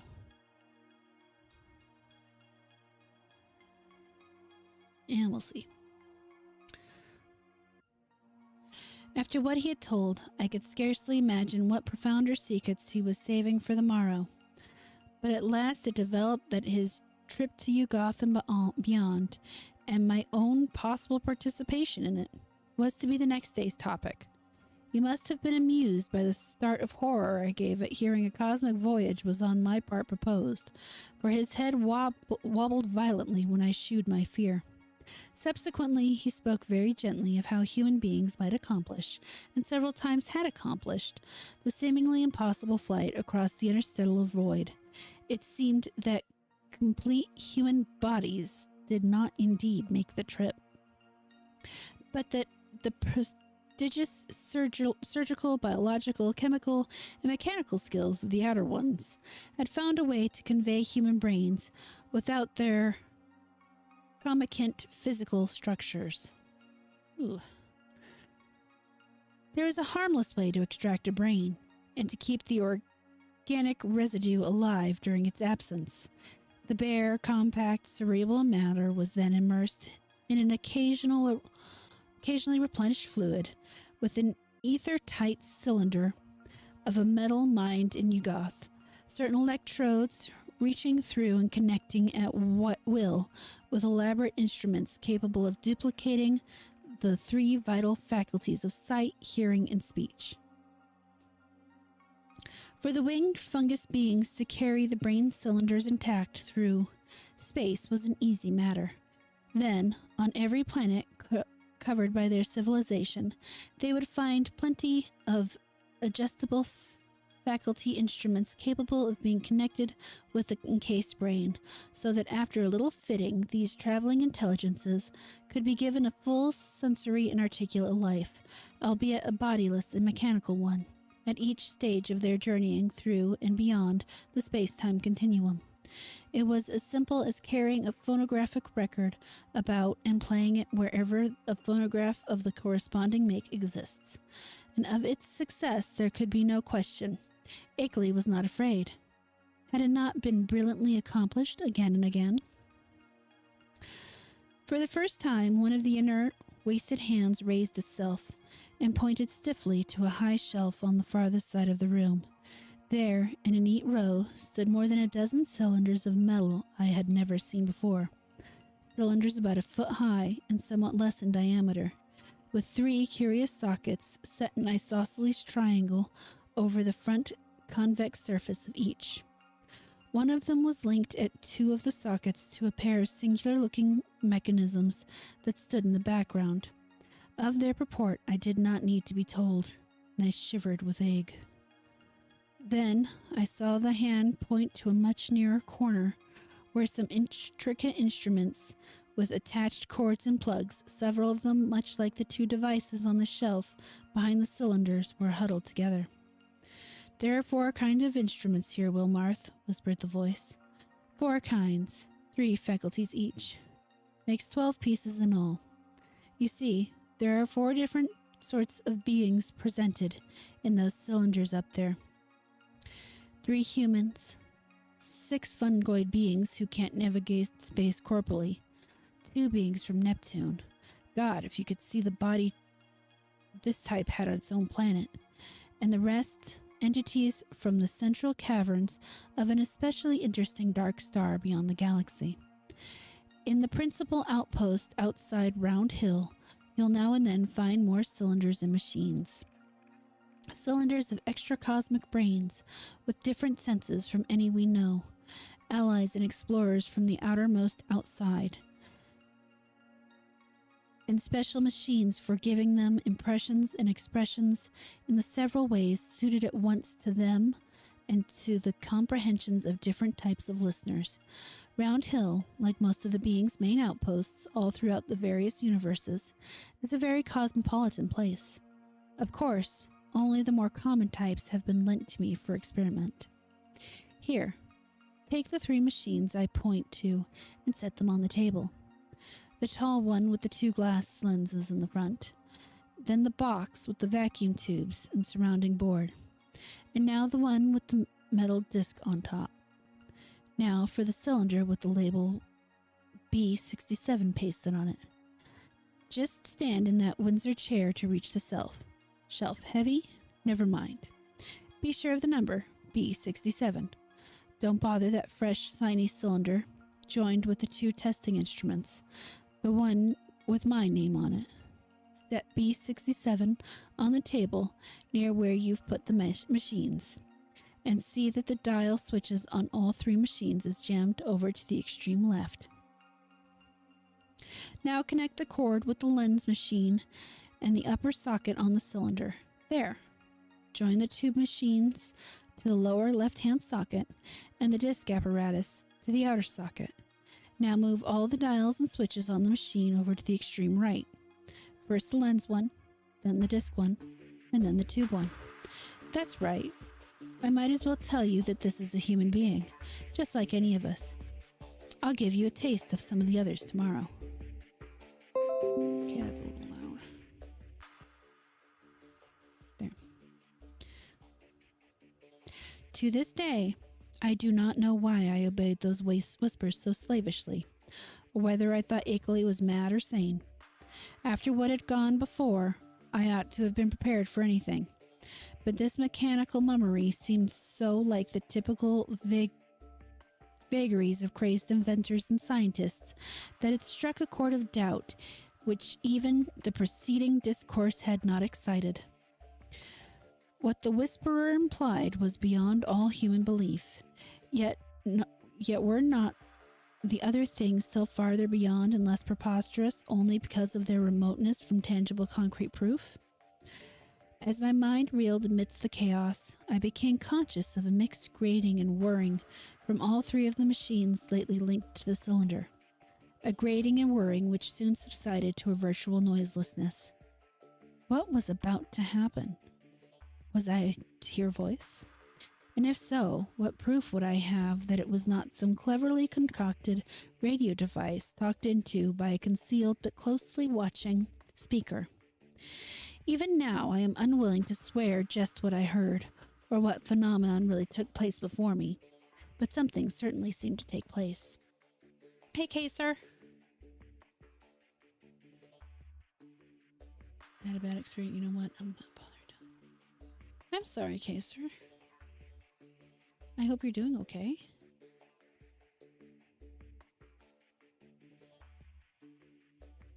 I don't know who Mr. Apocalypse is, but I hope things get better.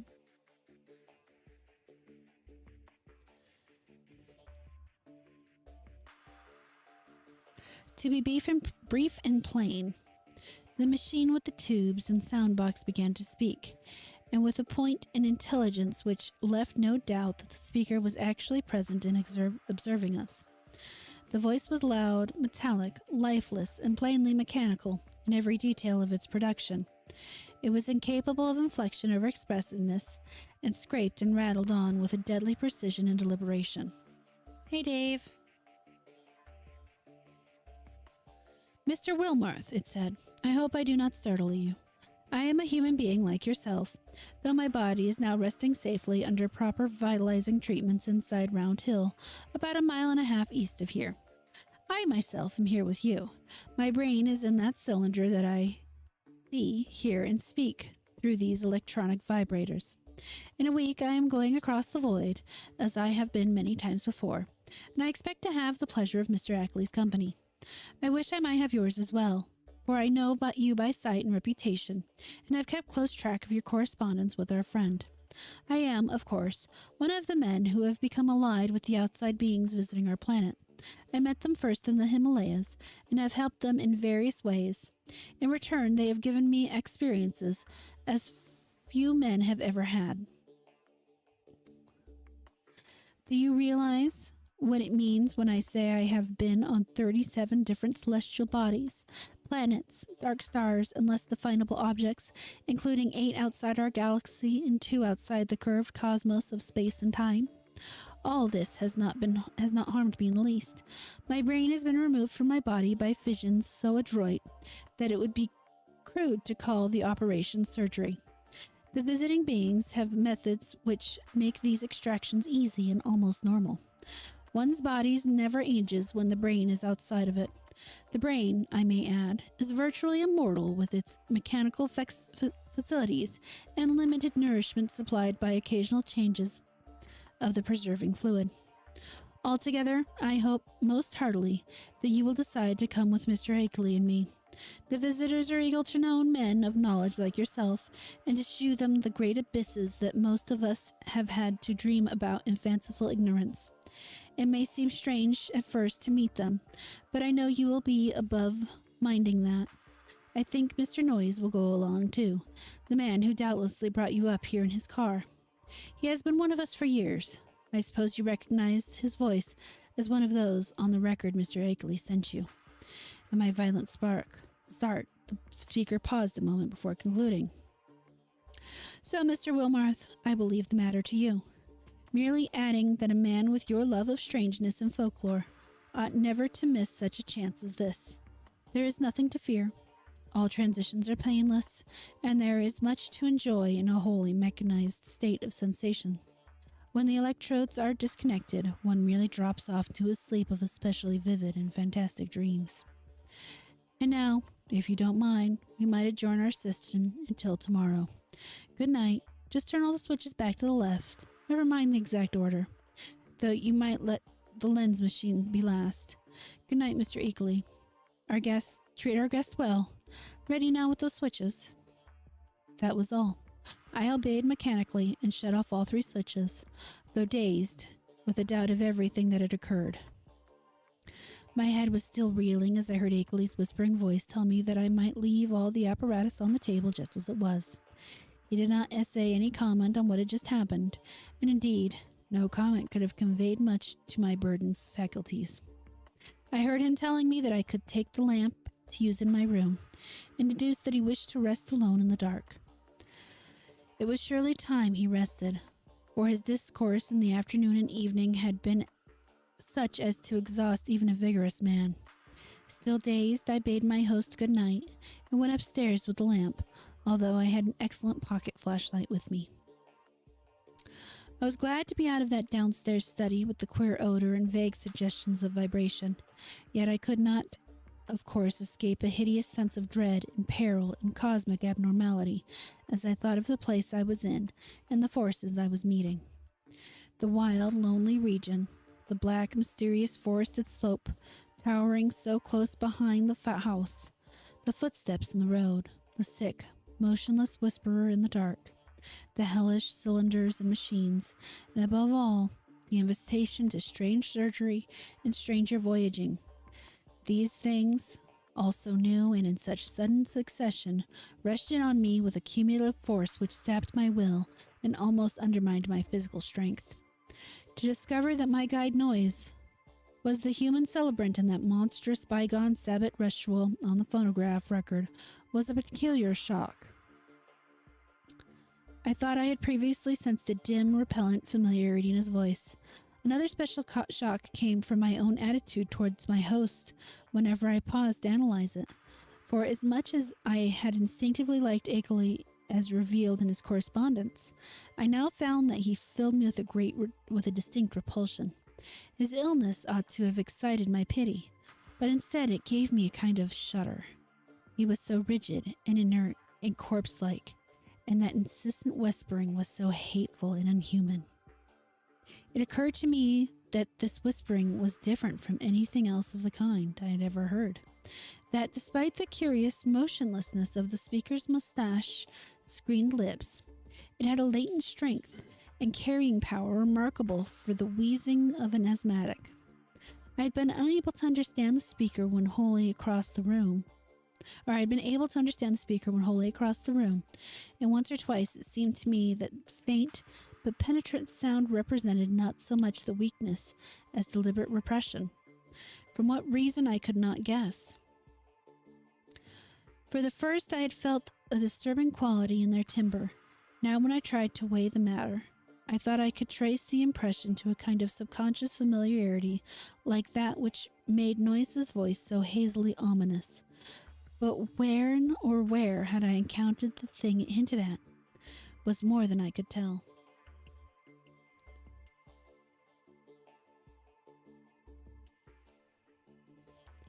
One thing was certain. I would not spend another night here. My scientific zeal had vanished amidst fear and loathing, and I felt nothing now but wish to escape from this net of morbidity and unnatural revelation. I knew enough now.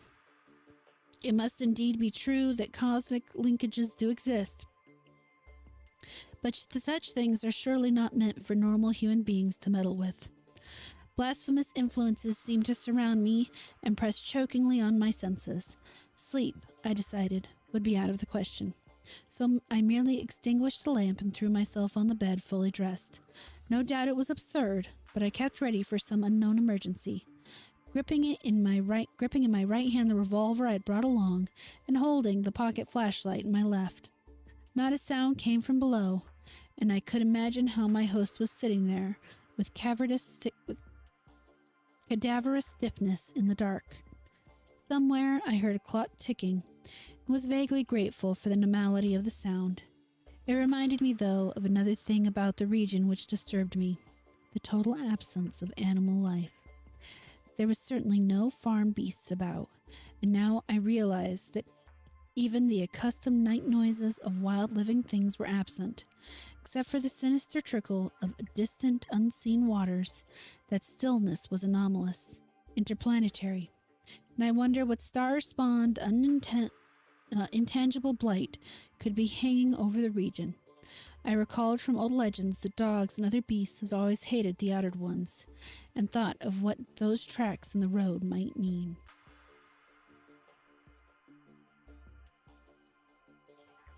Hey, Rain. How you doing, man? Let's see here. How many pages is it?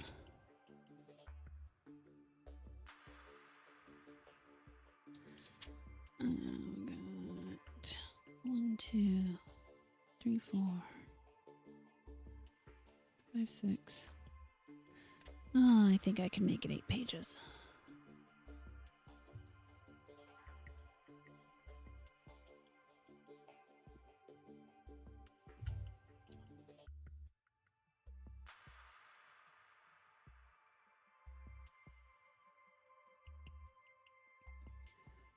Oh, I'm going to finish up the story. The Whisperer in the Darkness. Which means I got my title on my video wrong. That's fine, I'll fix them later. Alright. Into the next 8 pages. Here we go.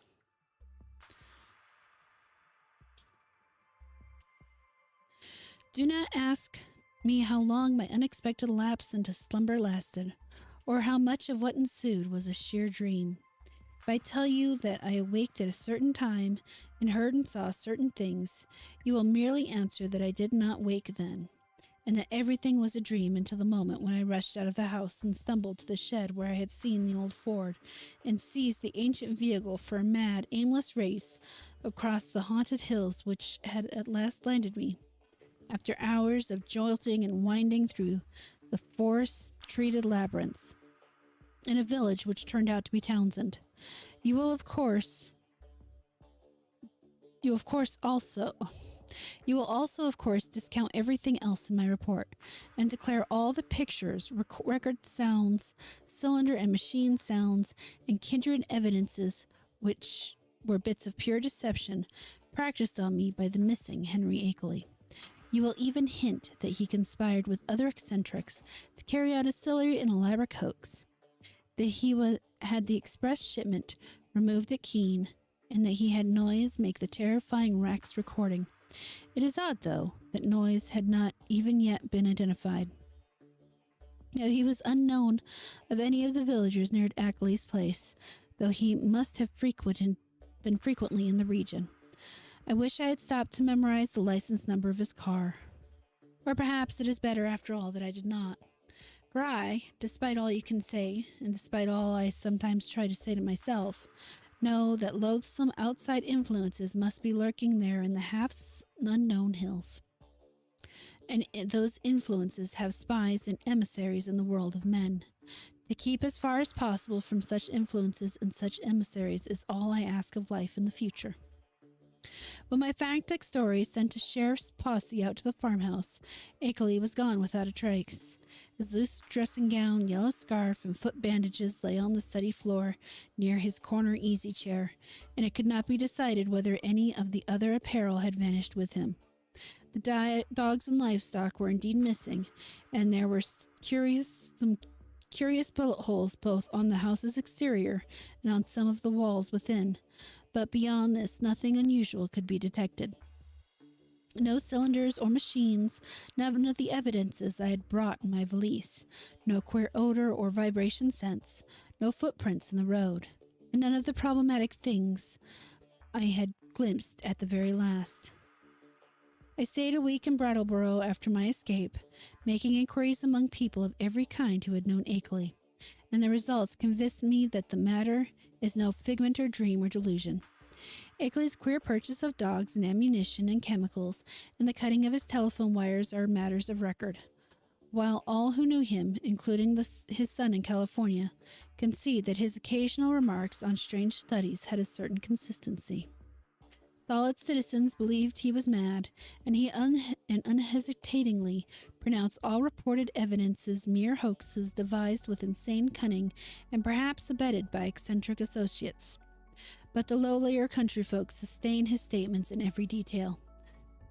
He had shewed some of these rustics his photographs in black stone, and had played that hideous record for them, and they all said the footprints and buzzing voice were like those described in ancestral legends.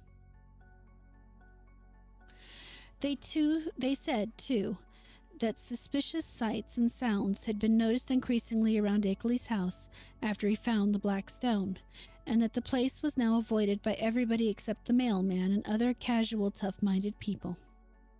Dark Mountain and Hill Round were both notoriously haunted spots, and I could find no one who had ever closely explored either. Occasional disappearances of natives throughout the district's history were well attested, and now those included the semi-vagabond Walter Brown, whom Akeley's letters had mentioned.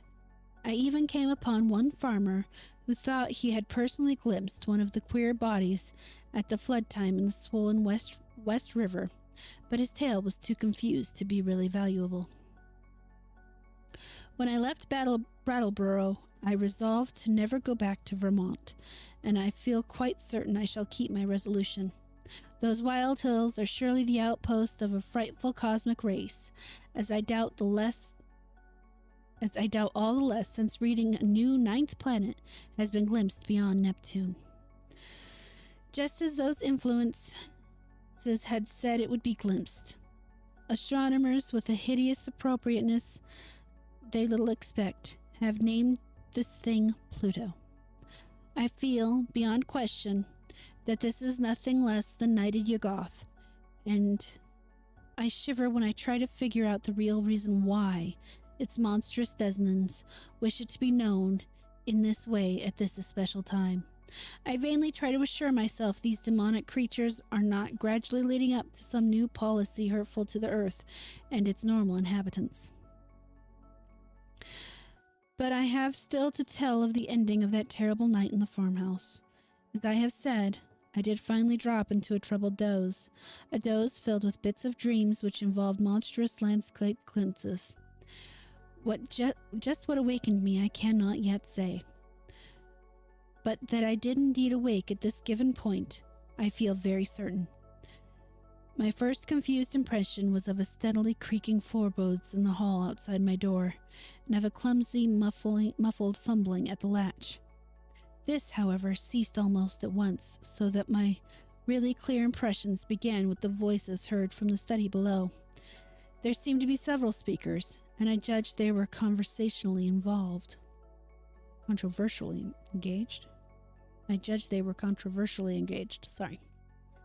By the time I had listened a few seconds, I was broad awake, for the nature of the voices was such as to make all thought of sleep ridiculous.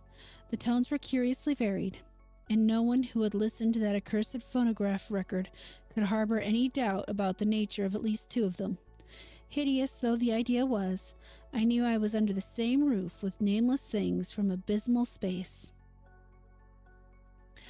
For those two voices were unmistakably the blasphemous buzzing which the outside beings used in their communication with men. The two were individually different in pitch, accent, and tempo, but they were both the same damnable general kind. A third voice was indubitably that of a mechanical utterance machine connected with one of the detached brains in the cylinder. There was little doubt about it as the buzzings for the loud, metallic, lifeless voice of the previous evening, with its inflectionless, expressionless scraping and rattling, and its impersonal precision and deliberation, had been utterly unforgettable. For a time I did not pause to question whether the intelligence behind the scraping was the identical one which had formerly talked to me, but shortly after I reflected that any brain would emit vocal sounds of the same quality, if linked to the same mechanical speech producer, the only possible differences being in language, rhythm, speed, and pronunciation. To complete the eldritch colloquy, there were two actually human voices. One, the crude speech of an unknown and evidently rustic man, and the other, the suave, Bostonian tones of my erstwhile guide, Noise. As I tried to catch the words which the stoutly fashioned floor so bafflingly intercepted, I was conscious of a great deal of stirring and scratching and shuffling in the room below, so that I could not escape the impression that it was full of living beings, many more than the few whose speech I could single out. The exact nature of the stirring is extremely hard to describe, for very few good bases of comparison exist. Objects seemed now and then to move across the room like conscious entities, the sound of their footfalls having something about it like a loose, hard-surfaced clattering, as of the contact of ill-coordinated surfaces of horn or hard rubber. It was, to use more concrete but less accurate comparison, as if people with loose, splintery wooden shoes were shambling and rattling about on the polished board floor. On the nature and appearance of those responsible for the sounds, I did not care to speculate. Before long, I saw it would be impossible to distinguish any connected discourse. Isolated words, including the names of Akeley and myself, now and then floated up, especially when uttered by the mechanical speech producer. But their true significance was lost for want of continuous context. Today, I refuse to form any definite deductions from them, and even their frightful effect on me was one of suggestion rather than of revelation. A terrible and abnormal conclave, I felt certain, was assembled below me, but for what shocking deliberations I could not tell. It was curious that this unquestioned sense of malign and the blasphemous pervaded me despite Akeley's assurance of the outsider's friendliness. With patient listening, I began to distinguish clearly between voices, even though I could not grasp much of what the voices said. I seemed to catch certain typical emotions behind some of the speakers, One of the buzzing voices, for example, held an unmistakable note of authority, while the mechanical voice, notwithstanding its artificial loudness and regularity, seemed to be in a position of subordination and pleading. Noise's tone exuded a kind of conciliatory atmosphere. The others I could make no attempt to interpret.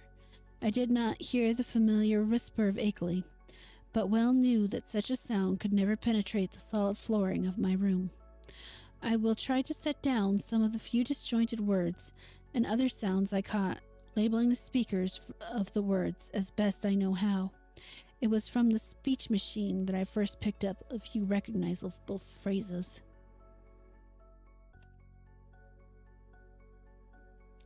The speech machine. Brought it on myself. Sent back the letter and the record. End on it. Taken in. Seeing and hearing. Damn you. Personal force, after all. Fresh shiny cylinder. Great God. First buzzing voice. Time we stopped. Small and human. Akeley. Brain. Saying. Second buzzing voice. Narlethatep. Wilmarth. Records and letters. Cheap imposture. Noise. As unpronounceable word or name as possible. Nagakuthun. Harmless. Peace. Couple weeks. Theatrical. Told you that before. Buzzing voice. No reason. Original pan. Effects. Noise can watch. Round hill. Fresh cylinder. Noise car. Noise. Well. All yours. Down here. Rest place. Several voices at once in indistinguishable speech. Many footsteps, including the peculiar loose stirrings or clattering. A curious sound of flapping, a curious sort of flapping sound. The sound of an automobile starting and receding. Silence. That is the substance of what my ears brought me as I lay rigid upon the strange upstairs bed in the haunted farmhouse among the demonic hills. Lay there fully dressed, with a revolver clenched in my right hand and a pocket flashlight gripped in my left. I became, as I have said, broad awake, but a kind of obscure paralysis nevertheless kept me inert till long after the last echoes of sounds had died away. I heard the wooden, deliberate ticking of the ancient Connecticut clock somewhere far below, and at last made out the irregular snoring of a sleeper. Akeley must have dozed off after the strange session, and I could well believe that he needed to do so. Just what to think or what to do was more than I could decide. After all, what had I heard beyond things which previous information might have led me to expect? Had I not known that the nameless outsiders were now freely admitted to the farmhouse? No doubt Akeley had been surprised by an unexpected visit from them. Yet something in that fragmentary discourse had chilled me immeasurably. The raised, most grotesque and horrible doubts and made me wish feverishly that I might wake up and prove everything a dream. I think my subconscious mind must have caught something which my conscious had not yet recognized. But what of Akeley? Was he not my friend, and would he not have protested if any harm were meant me? The peaceful snoring below seemed to cast ridicule on all my suddenly intensified fears. Was it possible that Akeley had been imposed upon and used as a lure to draw me into the hills with the letters and pictures and phonograph record? Did those beings mean to engulf us both in common destructions because we had come to know too much? Again, I thought of the abruptness and unnaturalness of that change in the situation which must have occurred between Akeley's penultimate and final letters. Something, my instincts told me, was terribly wrong. All was not as it seemed. That acrid coffee which I refused. Had there not been an attempt by some hidden, unknown entity to drug it? I must talk to Akeley at once and restore his sense of proportion. They had not hypnotized him with their promises of cosmic revelations, but he now must listen to reason. We must get out of this before it would be too late. If he lacked the willpower to make the break for liberty, I would supply it. Or if I could not persuade him to go, I could at least go myself. Surely he would let me take his Ford and leave it in a garage at Brattleboro. I had noticed it in the shed, the door being left unlocked and open now that the peril was deemed past, and I believed there was a good chance of its being ready for instant use. The momentary dislike of Akeley which I had felt during and after the evening's conversation was all gone now. He was in a position much like my own, and we must stick together. Knowing his indisposed condition, I hated to wake him at this juncture, but I knew that I must. I could not stay in this place till morning as matters stood. At last I felt able to act, and stretched myself vigorously to regain command of my muscles. Arising with a caution more impulsive than deliberate, I found and donned my hat, and took my valise, and started downstairs with the flashlight's aid. In my nervousness, I kept the revolver clutched in my right hand, being able to take care of both valise and flashlight with my left. Why I exerted these precautions I do not really know, since I was even then on my way to awaken the only other occupant of the house. As I half tiptoed down the creaking stairs to the lower hall, I could hear the sleeper more plainly, and noticed that he must be in the room on my left, the living room I had not entered. On my right was the gaping blackness of the study which I had heard the voices. Pushing open the unlatched door of the living room, I traced a path with the flashlight towards the source of the snoring, and finally turned the beams on the sleeper's face. But in the next second I hastily turned them away and commenced a cat-like retreat to the hall, my caution this time springing from my reason as well as from instinct, for the sleeper on the couch was not Akeley at all, but my quondam guide, Noise. Just what the real situation was I could not guess, but common sense told me that the safest thing was to find out as much as possible before arousing anybody. Regaining the hall, I silently closed and latched the living room door after me, thereby lessening the chances of awakening Noise. I now cautiously entered the dark study where I expected to find Akeley, whether asleep or awake, in the great corner chair which was evidently his favorite resting place. As I advanced, the beams of my flashlight caught the great center table, revealing one of the hellish cylinders with sight and hearing machines attached, and with speech machines standing close by, ready to be connected at any moment. This, I reflected, must be the encased brain I had heard talking during the frightful conference, and for a second I had a perverse impulse to attach the speech machine and see what it would say.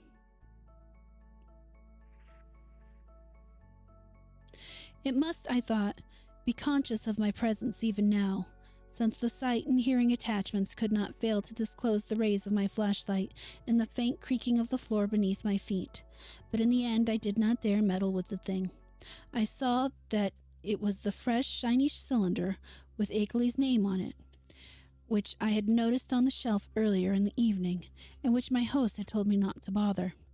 Looking back at that moment, I can only regret my timidity, and wish that I had boldly caused the apparatus to speak.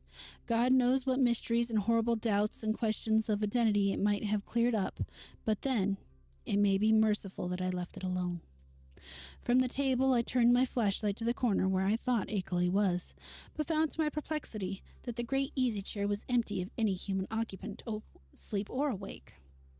From the seat to the floor there trailed voluminously the familiar old dressing gown, and near it on the floor lay the yellow scarf and the huge foot bandages I had thought so odd. As I hesitated, striving to conjecture where Akeley might be, and why he had so suddenly discarded his necessary sick-room garments, I absorbed the queer odor and sense of vibration were no longer in the room. What had been their cause? Curiously, it occurred to me that I had noticed them only in Akeley's vicinity. They had been the strongest where he sat, and wholly absent except in the room with him or just outside the doors of that room. I paused, letting the flashlight wander about the dark study and racking my brain for explanation of the turn of affairs had taken. Would to heaven that I had quietly left that place before allowing the light to rest again on the vacant chair. As it turned out, I did not leave quietly, but with a muffled shriek, which must have disturbed, though did not quite wake, the sleeping sentinel across the hall. That shriek, and Noise's still unbroken snore, are the last sound I ever heard in that morbidity-choked farmhouse beneath the black wooded crest of the haunted mountain. That focus of transcosmic horror amidst the lonely green hills and curse-muttering brooks of a spectral rustic land.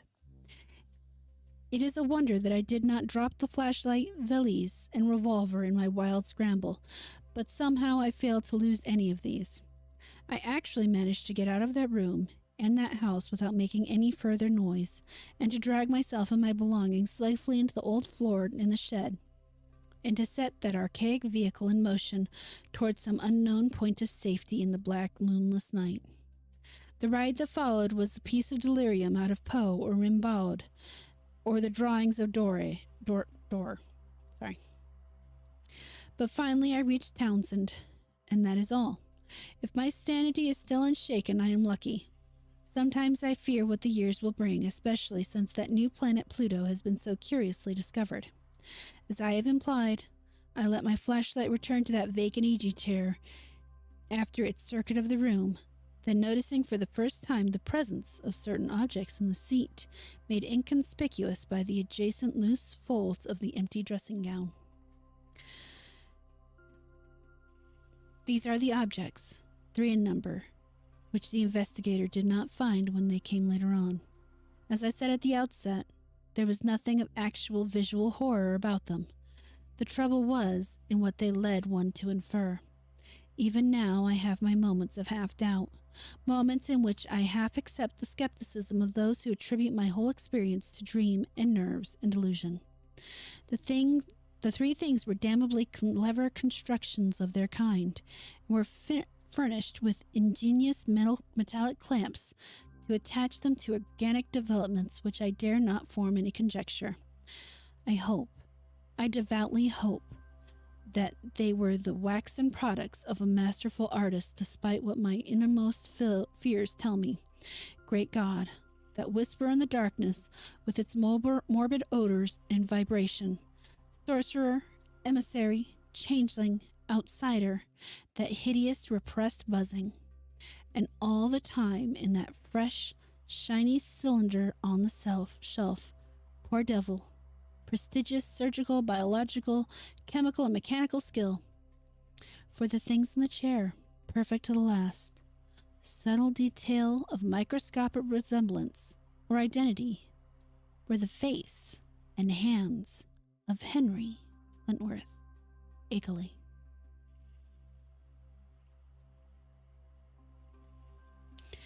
And that, my friends, is the end of the book. Or, well, the story. Not the end of the book. We still have plenty of book. But that's the end of that story. It's funny reading it because I haven't read it before.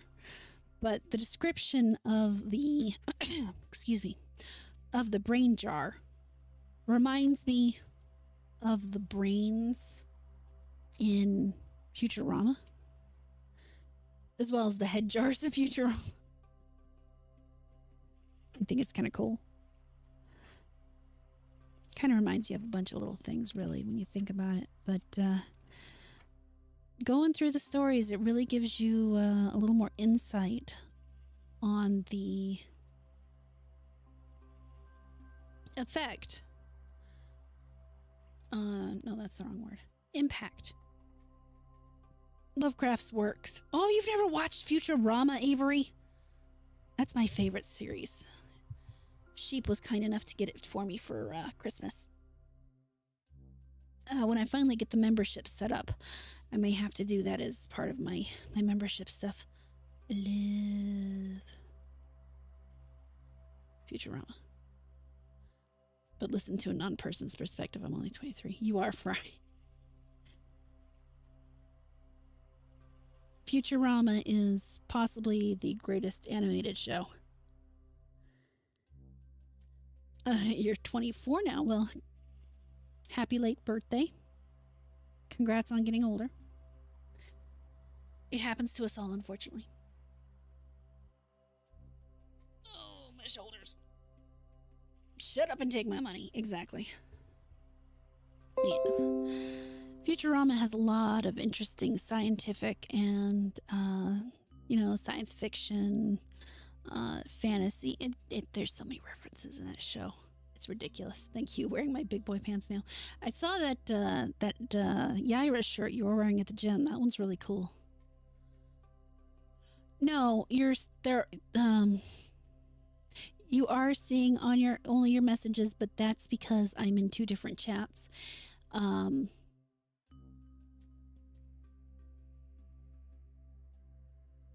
So I'm on Twitch, YouTube, Rumble, and a whole bunch of other things. So if you were to look on the screen of the stream itself, then you could see the other messages when they come up. But yeah, unfortunately, if you're looking at just the YouTube chat, you can only see yours. So, but yep, exactly. Top right. I should make that stay a little longer. I'll work on that later. I'm gonna go rest my voice now, guys. I'm a little rough now. 2.5 hours of reading will do that to you. So, like I said, I'll be streaming a video game tomorrow. I don't know what. I don't know if I'm gonna go back to Baldur's Gate, if I'm going to buy and play Sunken City since they figured it out, or what. But I'll be doing something. Saturday will be Neverwinter Nights with Darylyn and Sheep and Robust, and Sunday I'll be on the Devil Made Me Do Its channel for ranking ghost movies, and then that night I will be on Horny Alf's channel to play a bunch of party animals with the girls. Then Saturday or Monday I will be doing the Star Maraud Animal Show again, which is always a lot of fun. But yeah, you guys have some sweet dreams. I'll see you tomorrow evening. And take care of yourselves. Good night. Oh, I forgot my end panel. There we go. Good night.